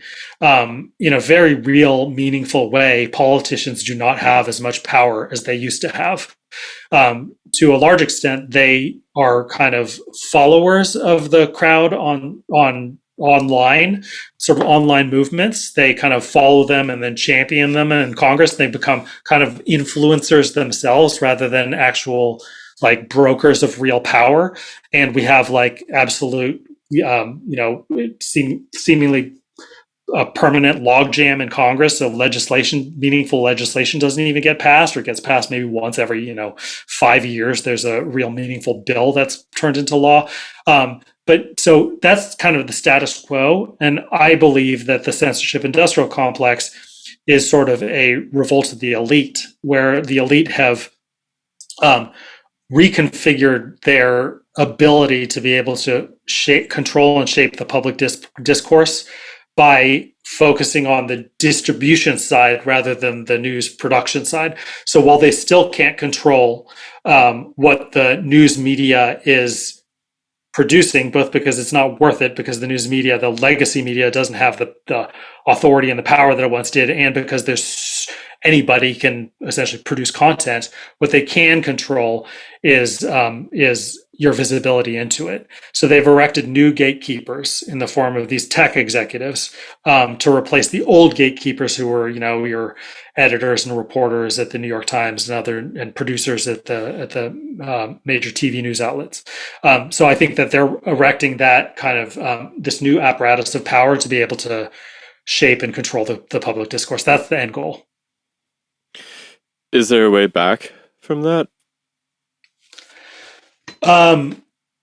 Well, yes. I think what we're calling for is transparency. Like, I'm not going to deny that there are this project of trying to control quote unquote disinformation is entirely in bad faith or entirely without value, because there is, there are violent movements that are shaped online. Actually, the more I dig into this, the more I do come to arrive at the opinion that this stuff is like overwhelmingly in bad faith and overwhelmingly without value. But I am prepared to concede that there are some reasons to be able to put some kind of control on this stuff, but it should not be happening in secret behind closed doors. So like this stuff, to the extent that it's made transparent, two things happen. First of all, regular people have visibility into it, which is important for a functioning democracy, and also it puts a organic sort of natural brake on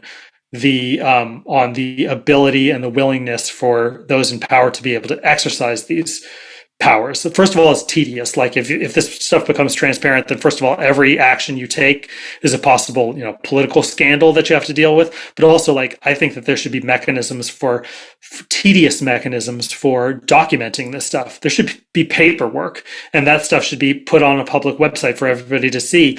And if that happens, then you don't get to have the situation that we have now, where the Stanford Internet Observatory is able to rely on artificial intelligence to flag, hundreds of thousands or millions of social media posts at a time, dragnet this stuff up, and then send it to DHS or to Twitter to take action on. If you have to, have public scrutiny of all those posts, and you have to actually justify every single action that you take.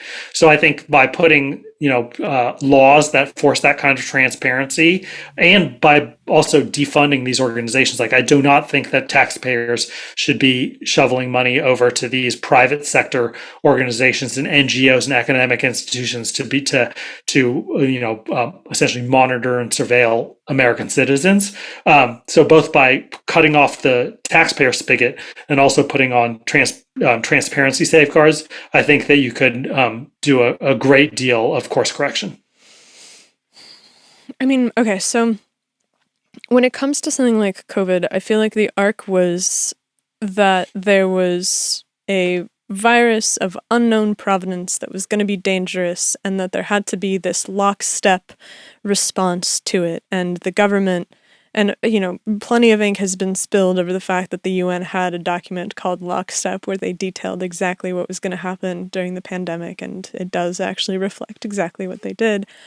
And so the rationale was okay, we have to be able to control the narrative because there's enough people that are making stuff up that is causing harm that needs to be prevented from occurring.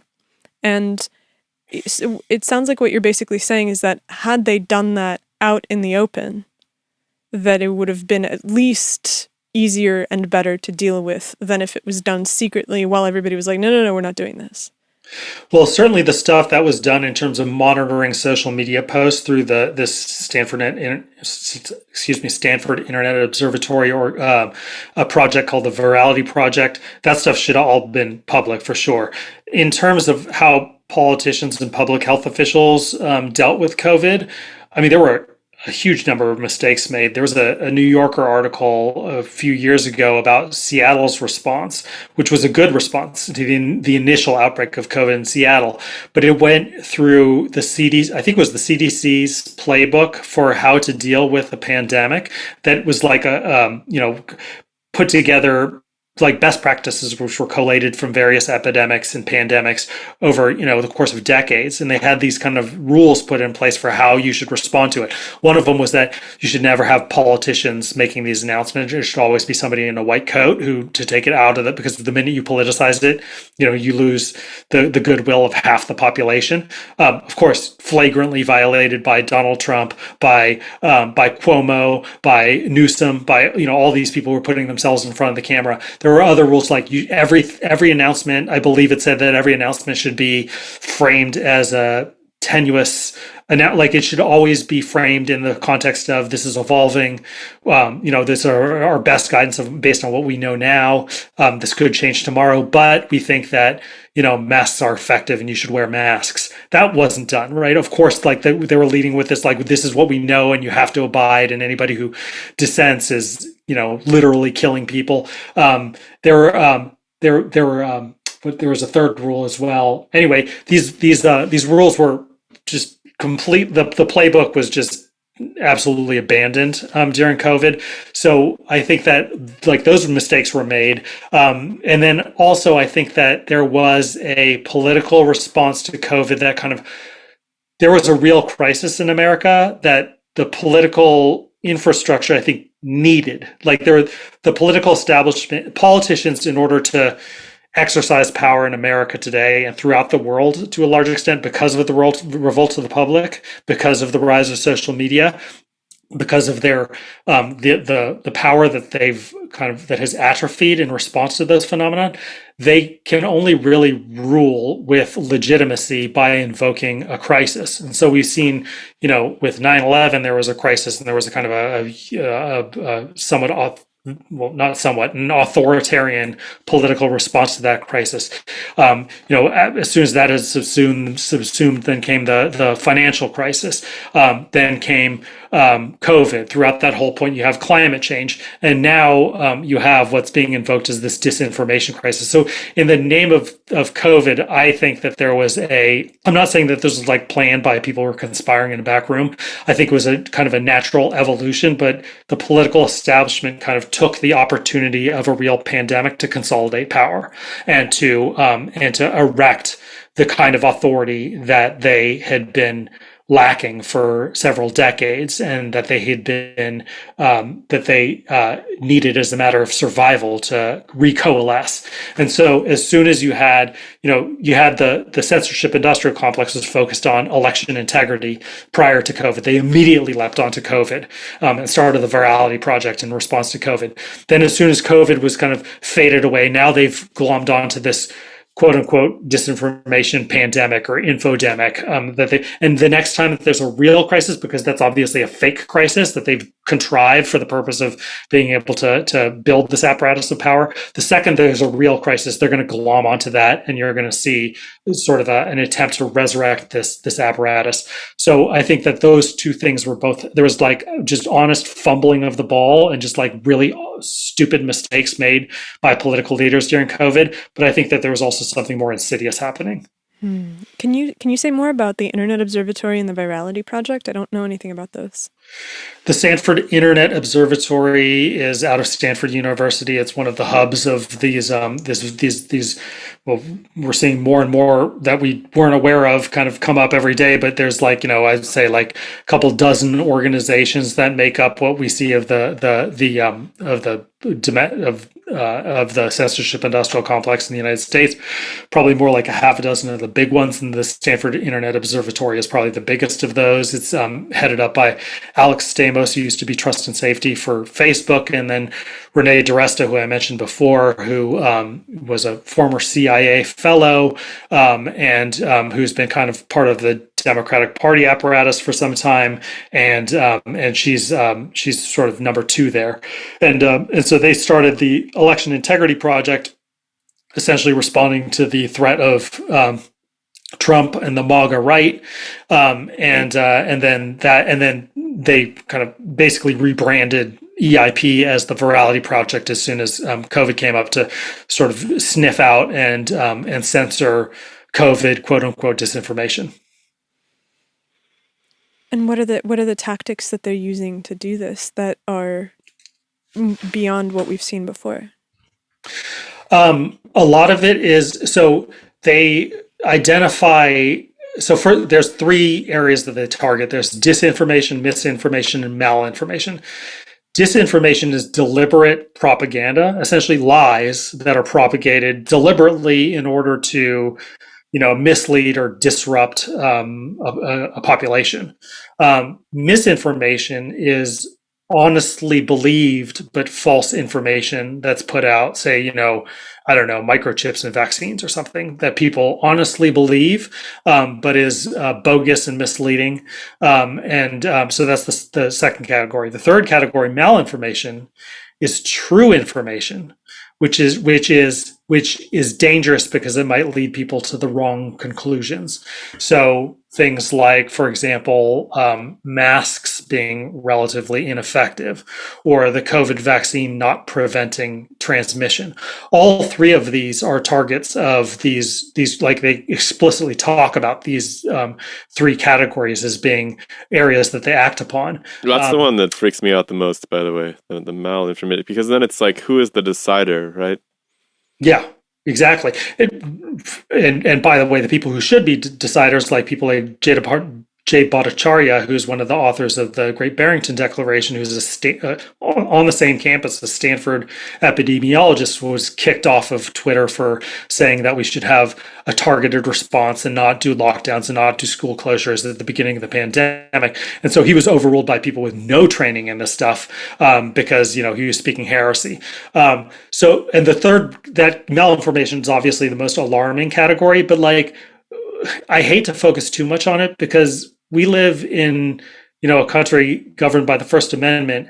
Even mistakes and lies are still protected speech. So I don't want to focus too much on the true information, even though that's the most obvious kind of sympathetic category, because we should shift the Overton window around the fact that you are allowed to lie in public in America without, the government taking action and trying to silence you. And you might get sued, allowed to have mistakes. Yeah. And it's hard to sue people for that stuff in the United States because of First Amendment protections. Mm.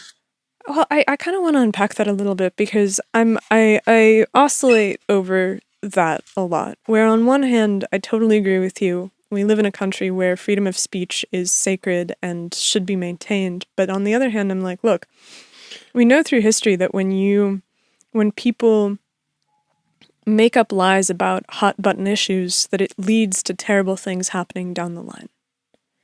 Often that's the purview of governments that have false flags and then end up going to war on the basis of false information. But you can also have people that are putting out statistics that it's the Jews are the problem for all of our economic problems. They're the cause of all of our economic problems. And so if we just get rid of the Jews, everything's going to be okay. And so I feel... Do you think it's got to be a cost-benefit analysis, right? Does all of your strangling of information lead to a better place? Even, it's not like the place where you have lots of bad ideas circulating around. Obviously, there are issues that need to be dealt with, but which is worse? Isn't that kind of... But even the premise, in American history, what would be some examples of disinformation coming up organically from the population that led to a catastrophic outcome? War of the Worlds, no. What about McCarthyism? Well, that came from state actors. That came from the government, right? McCarthy was a senator. And the false flag stuff that you point to has happened in United States history. The Gulf of Tonkin, mass weapons of mass destruction in Iraq. But those also came from the government. So the biggest propagator of disinformation in the United States, in American history, has been the U.S. government, not American citizens, as far as I can tell. I mean, I'm open to an example to show otherwise, but I can't think of one. In fact, the only disinformation, the specific weaponization of disinformation to say affect a electoral campaign that I can point to happened in Alabama around the Roy Moore race, which was a propaganda, literally a disinformation operation to try to affect the outcome in favor of the Democrats, which was run by Renee DiResta, She was the one who ran this disinformation operation to affect an election before going on to head the election integrity project to prevent Russian disinformation from disrupting American elections. What happened in Alabama? That's freaking unbelievable. How is that possible? Yeah, like what happened and like how did she go on to great success in monitoring elections? She ran a campaign, a online campaign to allege that Roy Moore was that there were a bunch of Alabamans who were supporting Roy Moore because he would prohibit the sale of alcohol in the state, that he was essentially a teetotaler who was going to pose that on the state of Alabama. The theory being that it would split the Republican vote, that there were a ton of Republicans who would be absolutely against that, and that there would be, and so they created a bot army of people saying this who were fake people posting on social media in order to create this illusion that there was this constituency calling for prohibition of alcohol in Alabama. So who was she working for at the time? It was a group called New Knowledge. It was a firm that was doing this on behalf of Doug Jones, the Democratic candidate. I mean, he wasn't directing. It was outside of the campaign, but it was to affect the election in his favor. How do you go from that to skyrocketing to heading an institution at Stanford that's supposed to be fighting? It's a very good question, and I think part of the answer might lie in the fact that she was a CIA fellow as a undergrad and never mentioned that association until Michael called it out on Joe Rogan, and then she responded to it. And by the way, the only reason we came across this is because her colleague Alex Stamos introduced her at a speech one time and said, Renee DiResta, who used to work for the CIA. And then we were like, oh my God, she used to work for the CIA. And then her response was, I didn't work for the CIA. I was merely a fellow as an undergrad for the CIA. And I believe her. I take her at her word that that's the case. But it's a networking thing, right? Work for the CIA, you never stop working for the CIA, even if you're not on payroll. You're an asset. Yeah, at the very least, it's a networking situation, right? Where in order to find yourself at the top of a Stanford institution, you probably have to be really good at making friends with people in high places. She has this bizarre story where she says that like she was just a mom living in San Francisco, and this is pre-COVID, so she was kind of rooting out anti-vaxxers. These are MMR anti-vaxxers, right? The people claiming this autism connection, and she'd like gone and testified in Sacramento about it and stuff. She was just a mom. She was really concerned about all this vaccine misinformation, and so that's what got her start. And then like a couple of years later, she's working for the Obama administration, rooting out ISIS disinformation online. It's like, dude, like that. These two, you're just a mom, like doing like rooting out anti-vaxxers. A couple years later, you're monitoring ISIS for the federal government.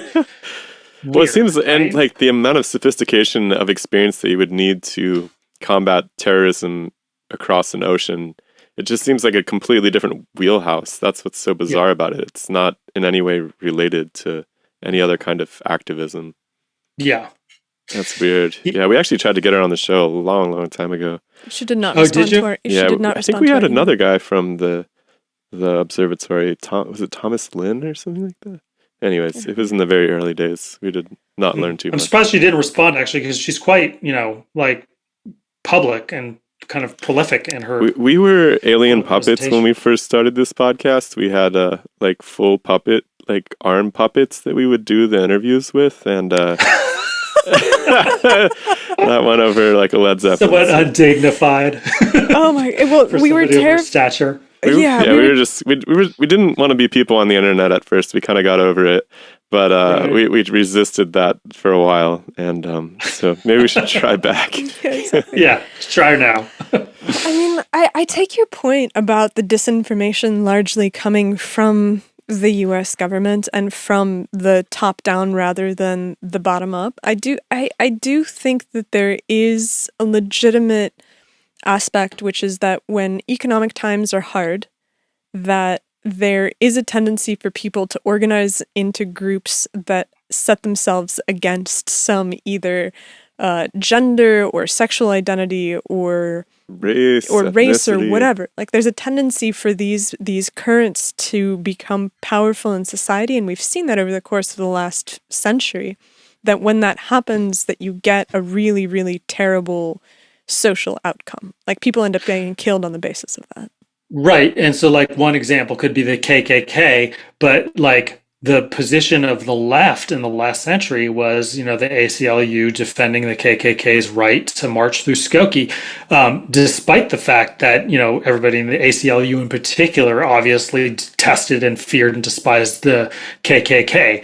But like the solution to speech, hate speech, was more speech, not less speech. This was this is the dynamic of living in a democracy. So what has changed exactly to justify measures now that we used to stand 100% against? Well, is that a rhetorical question? Because I think I have an answer. No, it's a real question.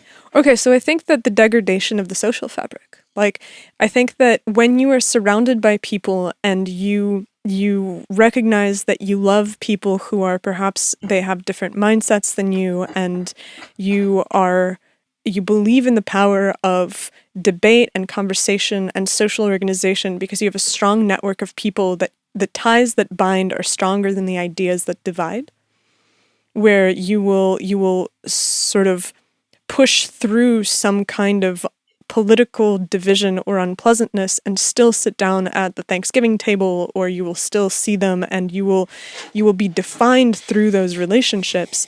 That's gone. Like, you hear people all the time being like, yeah, I cut those people out of my life. That's what I do. If somebody's a Trump supporter, no way, I'm never speaking to them again.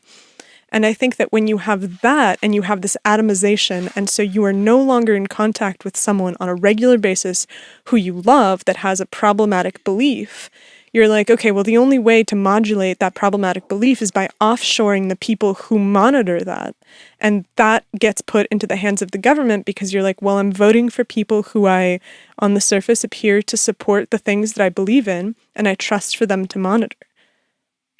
So I assume that you're quite aware of how dark that vision is that you just described, right? But I mean, I think that that's like, I honestly think that the darkness comes from good intentions always. Like, you hear people talking about like artificial wombs right now. Have you heard of this? Is this the embryos to put into men? Is this that thing? No, this is like Okay. having literally, like, right now we have test tube babies that are IVF babies. And Right. now there's this movement that's kind of associated with Silicon Valley where you have a lot of women that have a lot of money that are putting off reproduction until later in life. It's causing a tremendous amount of tension and just like terrible outcomes for people who wanted to have children, but they put it off too long, they can't. And so now the conversation is starting, well, one of the reasons that women don't have children is because it's so hard on the body. If we were to be able to have artificial wombs where you can incubate the baby outside of the body, more women would have children because they wouldn't have to take the burden onto themselves. That's disturbing. But I'm like, this is the thing that happens, is that it seems like people, like, oh God, I'm going to sound so moralistic, but I think that we have a tendency to want to avoid uncomfortable things. Like something that was really, like, I grew up in a Russian family. Family is still Russian. So we're very like argumentative and confrontational, and there's not a conversation that you can't have within the confines of the family and then move past it. Mm-hmm. But something that I realized in my interactions with my American friends is that the idea of somebody who's cool is somebody who doesn't have those difficult conversations. Like, you see somebody doing something fucked up, and you're never the one who's like, hey, dude, that's kind of fucked up. Like, you shouldn't do that. Mm-hmm. It's really, really vital to social fabric in America to not be the harpy who's like, you shouldn't do that. I don't necessarily disagree with you, but what you're describing is a country that has become so so bankrupt of social capital, so deficient in social solidarity, so atomized from each other, so distrustful of each other, that the natural outcome of that is a authoritarian government that Well, you published about this monitors just and recently. surveils. Yeah, but Like- this is a bad thing, right? This is not a good outcome for American democracy. But you can, so like I'm looking at the public archives right now, and so on the 31st, you and Schellenberger published the article, How Bad Is It? Where you had that, where you had the chart, which was like, how have social values in America changed over the course of the last 20 years? And it's a stunning, I actually can't see the article because it's for paid subscribers, but I know the chart. It's like, it talks about the various values that people have, which is like community and social responsibility and all of these like larger things. I think religious faith is one of them, and they've all tanked since after COVID, and the only thing that's gone up is money. Like that's the one value that people have placed greater and greater emphasis on. Right. So this is the Robert Putnam argument, the bowling alone thing, which, and there's been many other studies, which is even better than his, I think, around this issue. I agree with all that. I mean, I think that I have a friend who reported from the Middle East for a long time, and I asked him about the, why radical jihadism is so, has taken such a hold in a lot of these authoritarian countries.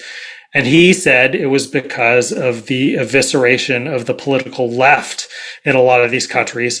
A lot of these Middle Eastern countries used to have vibrant socialist movements, and they were a vibrant part of civic society, and they'd been rooted out in the name of anti-communism during the Cold War, and replaced with these secular authoritarian governments.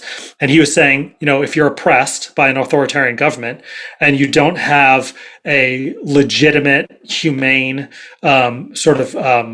culture within the civic discourse, which is what the left at that time provided in these countries, it just created this vacuum for a language of resistance that was, led by other authoritarians in the name of these jihadist terrorist organizations. In other words, the thinning out of civic society and of civic culture is a vehicle for the rise of authoritarian regimes. And it sounds like that's what you're describing in the United States, and I don't disagree with that. I think that's a really interesting way to formulate it. I just think that that's obviously and transparently a bad situation. So there's almost nowhere that we can go right now except for Peter Thiel, right? In what sense? Well, because I think that Thiel has come on record pretty loudly saying that the best form of government is a constitutional monarchy and that democracy is a failed experiment. Has Thiel said that? I know that's the Curtis Yarvin thing. Well, he gave a speech at Stanford, I think in 2014 or something. I can send it to you afterwards, where he basically comes out and he's like, democracy doesn't work. And he's funded Yarvin. So he's basically this dark money that is feeding the thinkers of the dark enlightenment that are pushing for the idea that democracy has failed. At the same time that they're pushing this massive transhumanist technological integration into our lives, plus the surveillance state. If you look at the Thiel portfolio at Founders Fund, it is a terrifying map of where we're going. Because it is Neuralink, it is Palantir, it is Anduril, it is all of these companies whose goal is the closing down of the window of discourse and the increase of surveillance. And I don't see enough people talking about the flow of money through venture capital to technology to the intelligence agencies. Yeah, so I would, disagree profoundly with Thiel and with Yarvin, and they would disagree profoundly with me. And Thiel, at least, would probably think that I'm naive in this belief. But I am a defender of Enlightenment values, which I think are under threat right now. I think that, so when I was talking earlier about this sort of this shift in political and ideological regime in the United States, I think that it's a shift away from the Enlightenment values that we were founded on. And some of that is coming from the right. And that's what, the media has focused most on, these like quote unquote, these supposed fascist movements on the right. But I think the main challenge is becoming from the left, because like this language of equity and sort of the identitarian politics is all profoundly anti-enlightenment.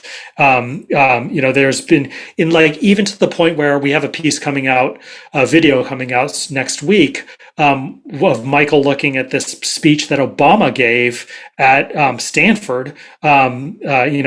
Basically at the behest of the Stanford Internet Observatory, which seems to suggest that if you look closely at the language, that the Constitution is an anachronistic institution in need of debugging, quote unquote. He literally uses that term, that it's like that there are bugs in the Constitution.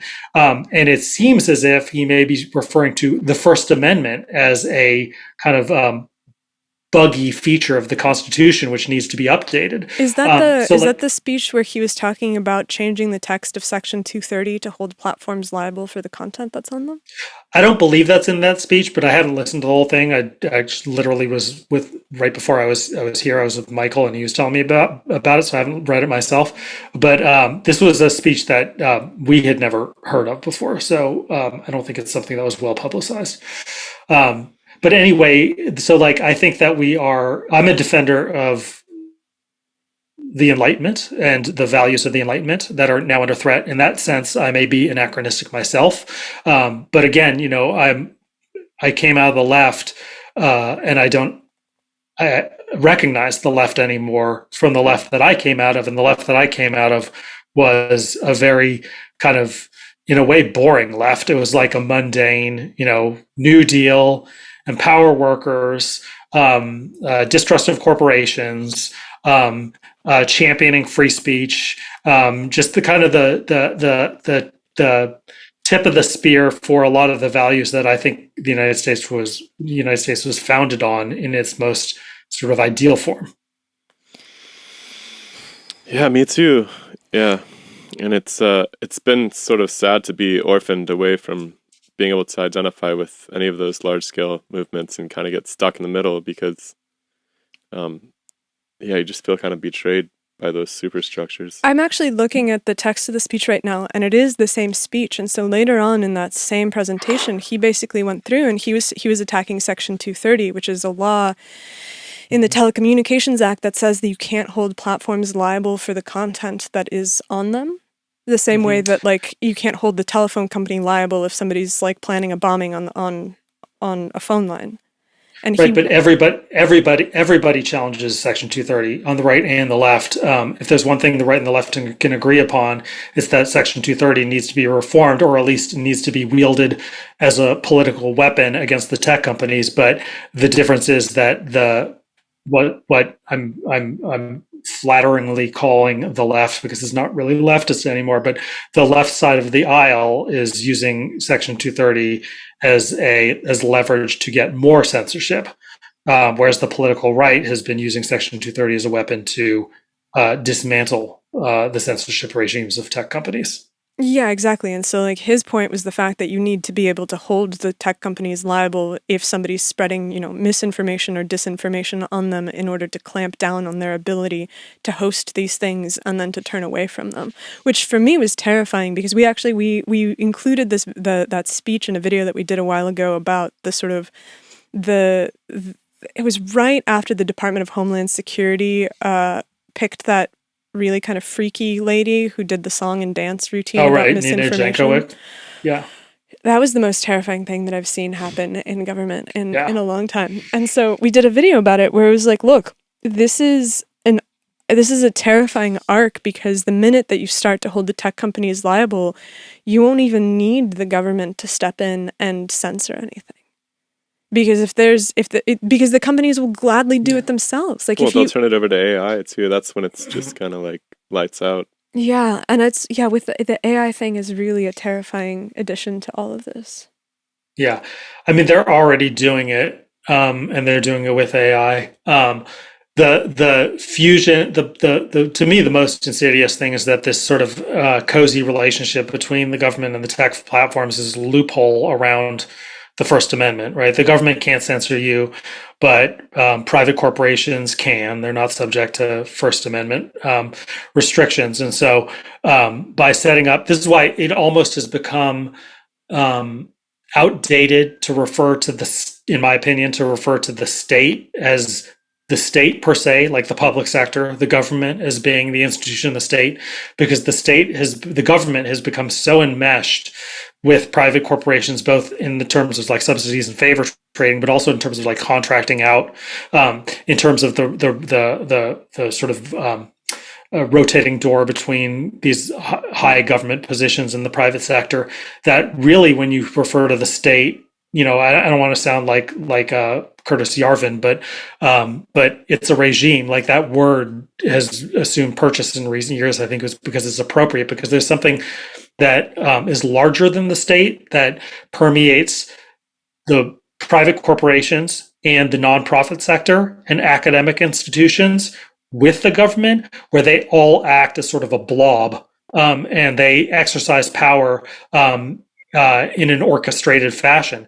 So the U.S. government, basically subcontracts out censorship to these private corporations that can get away with it, and they talk about that openly. Like Renee DeResta refers to, and Alex Stamos refer to the ability for her organization to be able to do things that the government has legal restrictions, is the way she phrases it. The government is legally constrained from being able to do this stuff, and so there's a gap. There's a market disconnect that we can fill, which is basically we can censor without fear of the First Amendment. And then there's this even greater international collaboration between governments, where there's this group called the Five Eyes of like kind of Anglo-Saxon countries, where these governments spy on each other. Like the UK spies on American citizens, and American citizens spy on the UK and Australians, and New Zealanders, etc., specifically so that they can share that information with each other. So the United States can't spy directly on American citizens, but the UK can spy on American citizens and then share that information with the US government. So it's just a workaround, Doesn't the Patriot Act and the NSA wiretapping let them spy on domestic citizens? Yeah, I mean, I don't know what the legal niceties are of it, but they are certainly hoovering up all this information and storing it in a massive server in Utah or wherever that edifice is, and likely reading through it and monitoring it via the Patriot Act. But they still can't, like, the FBI can't go out and just spy on American citizens. They can't just do that. They can't task out. Well, I'm sorry, the FBI can. The CIA cannot. The FBI can do so, with an active investigation. But the intelligence agencies still can't just spy on Americans willy-nilly.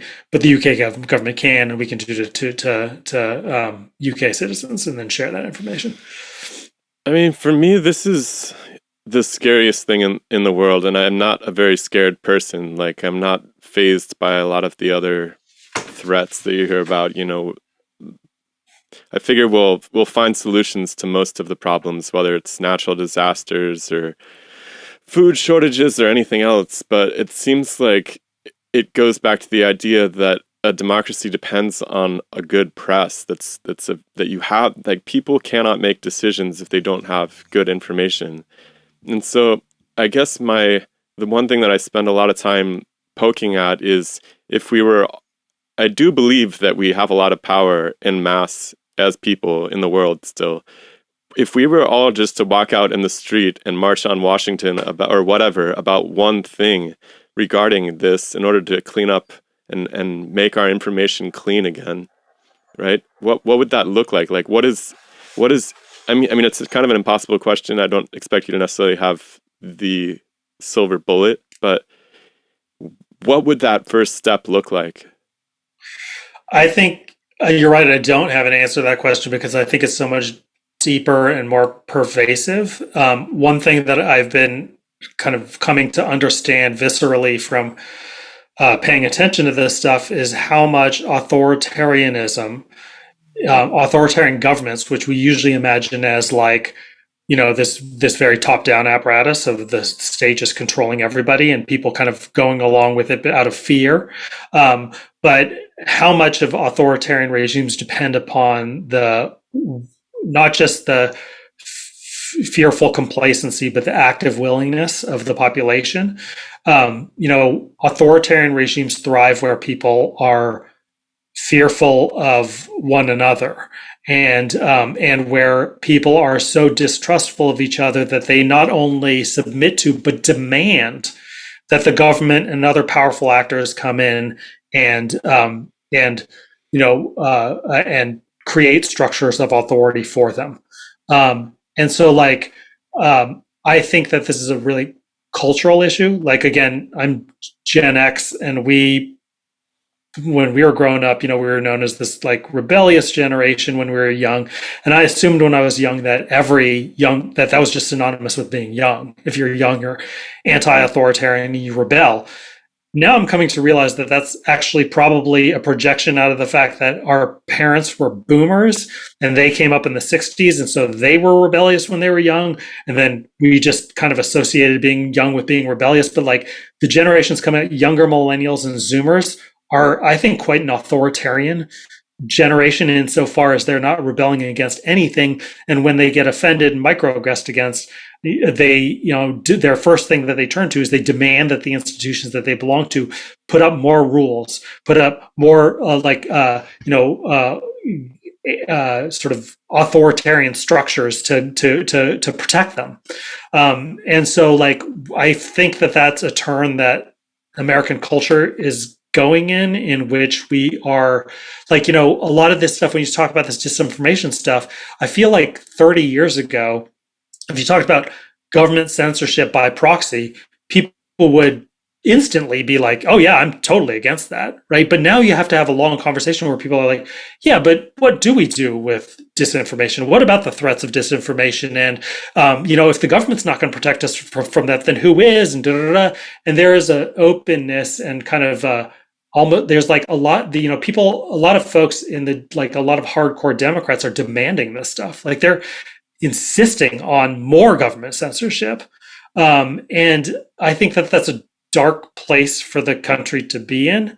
I think that it opens up an avenue in which it's not just that powerful opportunistic actors can come in and create an authoritarian structure. It's that literally that political will be coming from demands from below, and the government will meet that demand by, enthusiastically meet that demand.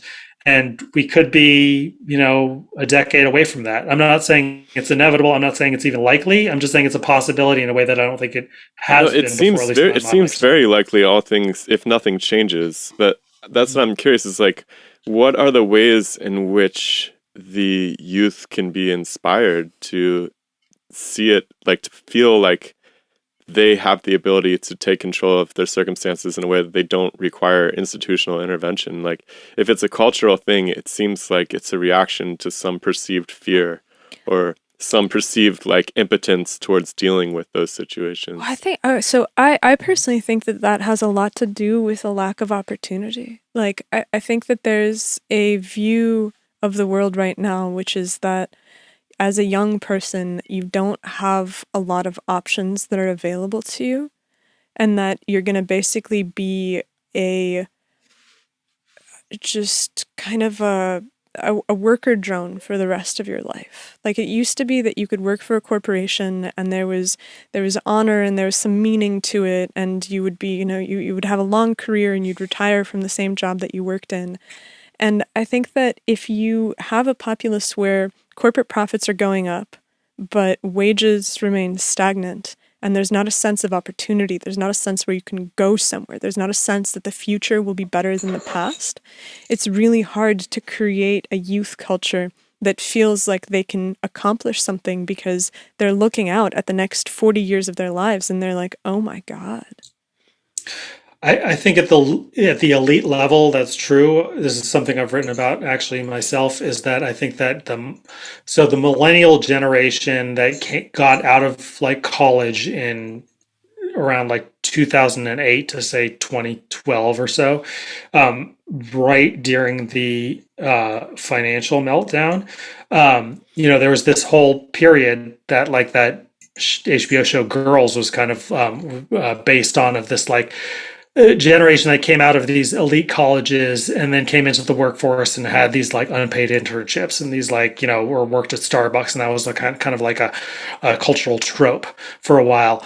I think that there was a massive overproduction of elites at that point, in which the jobs had disappeared for these people to be able to see for themselves a pathway to the sort of prosperous and self-fulfilling future that had been essentially promised them by getting good grades and going to the right colleges.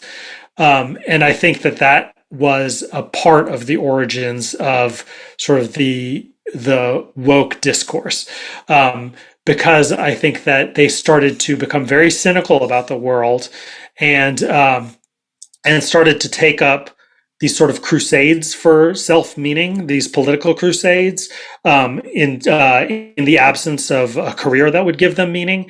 And because this came from an elite cadre, baked into that was this sort of class contempt for regular people. So like a lot of this discourse, the woke discourse, as well as the discourse from the intelligence agencies and the censorship groups around the public discourse is there's this assumption that regular working people in America are hateful and stupid and dupes for fascists and for other malign actors, that they're all sort of these like these like good Germans in a way, that they could become Nazis at any second because they're all these hateful bigots and they're dim-witted, and like that is and therefore we have to fear like racism everywhere, transphobia everywhere, intolerance, and the rise of fascism.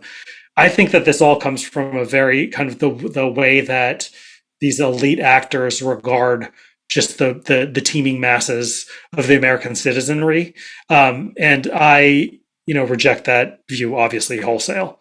But I think I think it comes from the confluence of an elite disposition vis-a-vis the rest of the population, combined with what you're talking about, which is a diminished lack of opportunity among the elites. And then also, this is a whole new thing, but there's also been a lot of make work programs, both in the government and in the NGO sector, essentially to employ a bunch of people with like master's degrees in, English or cultural studies, who can't get a job anywhere else. And so now they're getting jobs at these like NGOs and in the diversity, equity, and inclusion sector. But do you not think that there is a problem with future economic opportunities for somebody who's, let's say, graduating high school today? Like, there's going to be a class of kids that's graduating right now. Like, what do they have? I look at the landscape right now, and it is terrifying for somebody who's just graduating right now. In the dawn of the like AI era, where all these companies are like, oh my God, we can have ChatGPT write our copy for us. Excellent. We don't really have a manufacturing sector. We have this economy that's kind of the programmers have programmed themselves into obsolescence almost. And even the people that I know a lot of programmers, and for a long time they've been kind of like, no, it's gonna be fine. It's not really gonna be a problem. And in the last like month or two, there's really this sense of just, oh my God, what have we done? I don't know, but I think actually the programmers are going to be in a relatively favorable position, because I was listening to this podcast the other day where they were talking about how, first of all, AI, the assumption is that it's going to displace all types of jobs, and it certainly is, and in particular white collar jobs, much more so than blue collar jobs like lawyers, for example. But first of all, it's going to unleash a lot of sort of industries and professions that we can't even imagine right now, and that will create more jobs. I'm not saying that the balance will be that more jobs are created than lost, but there will be some number of jobs that are also generated by AI that weren't there before. But also, in order to use AI effectively, like in order to use ChatGPT effectively, even if ChatGPT is based on natural language and you don't have to have, coding skills to be able to use it. But to be, this is what they were saying on this podcast, in order to deploy it effectively, to do things much more than just like essentially a glorified Google search, in order to get it to be able to, you can do things like have it cull through spreadsheets and come up with like do data analysis and stuff like that. But you do have to know code to be able to do that, like a little bit of code to be able to do it. And so this guy was saying that he thinks that in the future, the people who are going to be most unemployable are the people who have no coding knowledge whatsoever. But if you're a lawyer, say, who has the coding knowledge, you're going to be the person who keeps your job because you can you can program AI to write legal briefs, and all the people writing those legal briefs who don't know how to do that will lose their jobs. So I think people with some coding knowledge are actually going to have a relative advantage over other people. Yeah, and people who have dug into the AI, like the ChatGPT early on too. Like I'm trying to bring it into the classroom too next semester, figure out how to, there's this hilarious thread going around at my university amongst all the faculty, like half the faculty is like, we got to ban this and like get this like out of the university. And the other half are like, no. Like these kids are going to need to know how to do this basically. Yeah. And so I definitely come down on that side, and it'll be interesting to try to implement it into the assignments, right? Because you can't really assign essays anymore. That's pretty much out the window. And so you have to kind of come up with creative new ways of both integrating that technology, but also assessing the students, their, I guess really it's a knowledge assessment for university. Yeah. I think that AI, from what I've heard from people who seem to be in a position to know, the what's afoot, the changes that AI is going to bring in are going to be a order of magnitude more transformative than what the internet has brought us, a couple of decades ago, which is obviously a world transforming technology, and AI is going to be a whole nother level, which is going to, so it's too reductive to see it as, see its effects as being either a plus or a minus. It's just going to be a confluence of both, and it's going to be so transformative that it's like almost useless to try to regard it in that way. Except that understanding it and being comfortable with it and familiar with it and understanding how to be on the right side of the AI is in no ways, that's totally worthwhile, whoever you are. Yeah, I mean, absolutely. I think that in some sense it will increase the dependence upon the government, because I do think that it probably will make fewer jobs than it takes away. And I think that there's going to be a bigger push for universal basic income. And I think that universal basic income is going to come with strings attached. Like, I think it's going to come with the subservience to this surveillance complex, to the things that you can say and that you cannot say. And it's going to be really interesting to see how it plays out, because nothing is free. And yeah, I also I also think that it's going to lead to an even more of an overproduction of elites because of all these white collar jobs that are going to be displaced. And when there is usually when there's an overproduction of elites and it becomes acute, bad things happen politically, like the Crusades is one example. But like, I think that it's like when elites have their ambitions dashed, it feeds into usually extremist political movements. And so I think that AI may have the consequence of indirectly furthering more political polarization and more political extremism and more craziness in America. Well, we'll have to check in down the line to see how that goes. Yeah. We've lodged our predictions, so we'll see. I don't know. It's pretty depressing for me. I still wish I had some solution, like what I can do in Shilo only likes movies that have happy endings. It's true. It's true. Yeah. I just always need something to aim at, I guess. I feel I feel worse when I'm not pointed at a solution, at least, even if it's 1,000 years from now. Like, that doesn't really matter to me. I just want to be able to aim at something and move towards it. You should watch this movie that I just watched a couple nights ago, this 2007 movie called The Lives of Others, a German movie about the Stasi, which is both dark and touches on a lot of the anxious themes that we've talked about today, but also has a happy ending. All right. Sold. Yeah, I'll do that at dinner tonight. That sounds great. That's fantastic. Leighton, thank you so much for coming by. It's really, I love the work that you do. I've been reading it for a while, and I appreciate you taking the time. Thank you. And disclaimer that I said when I think we were off air is that I wasn't at my sharpest because I got up at 4:30 this morning because of a toddler. So I apologize for that. But thank you. That was fun. I appreciate it. Yeah, thank you so much. Have a great rest of your day, sir. Okay, take care. Bye.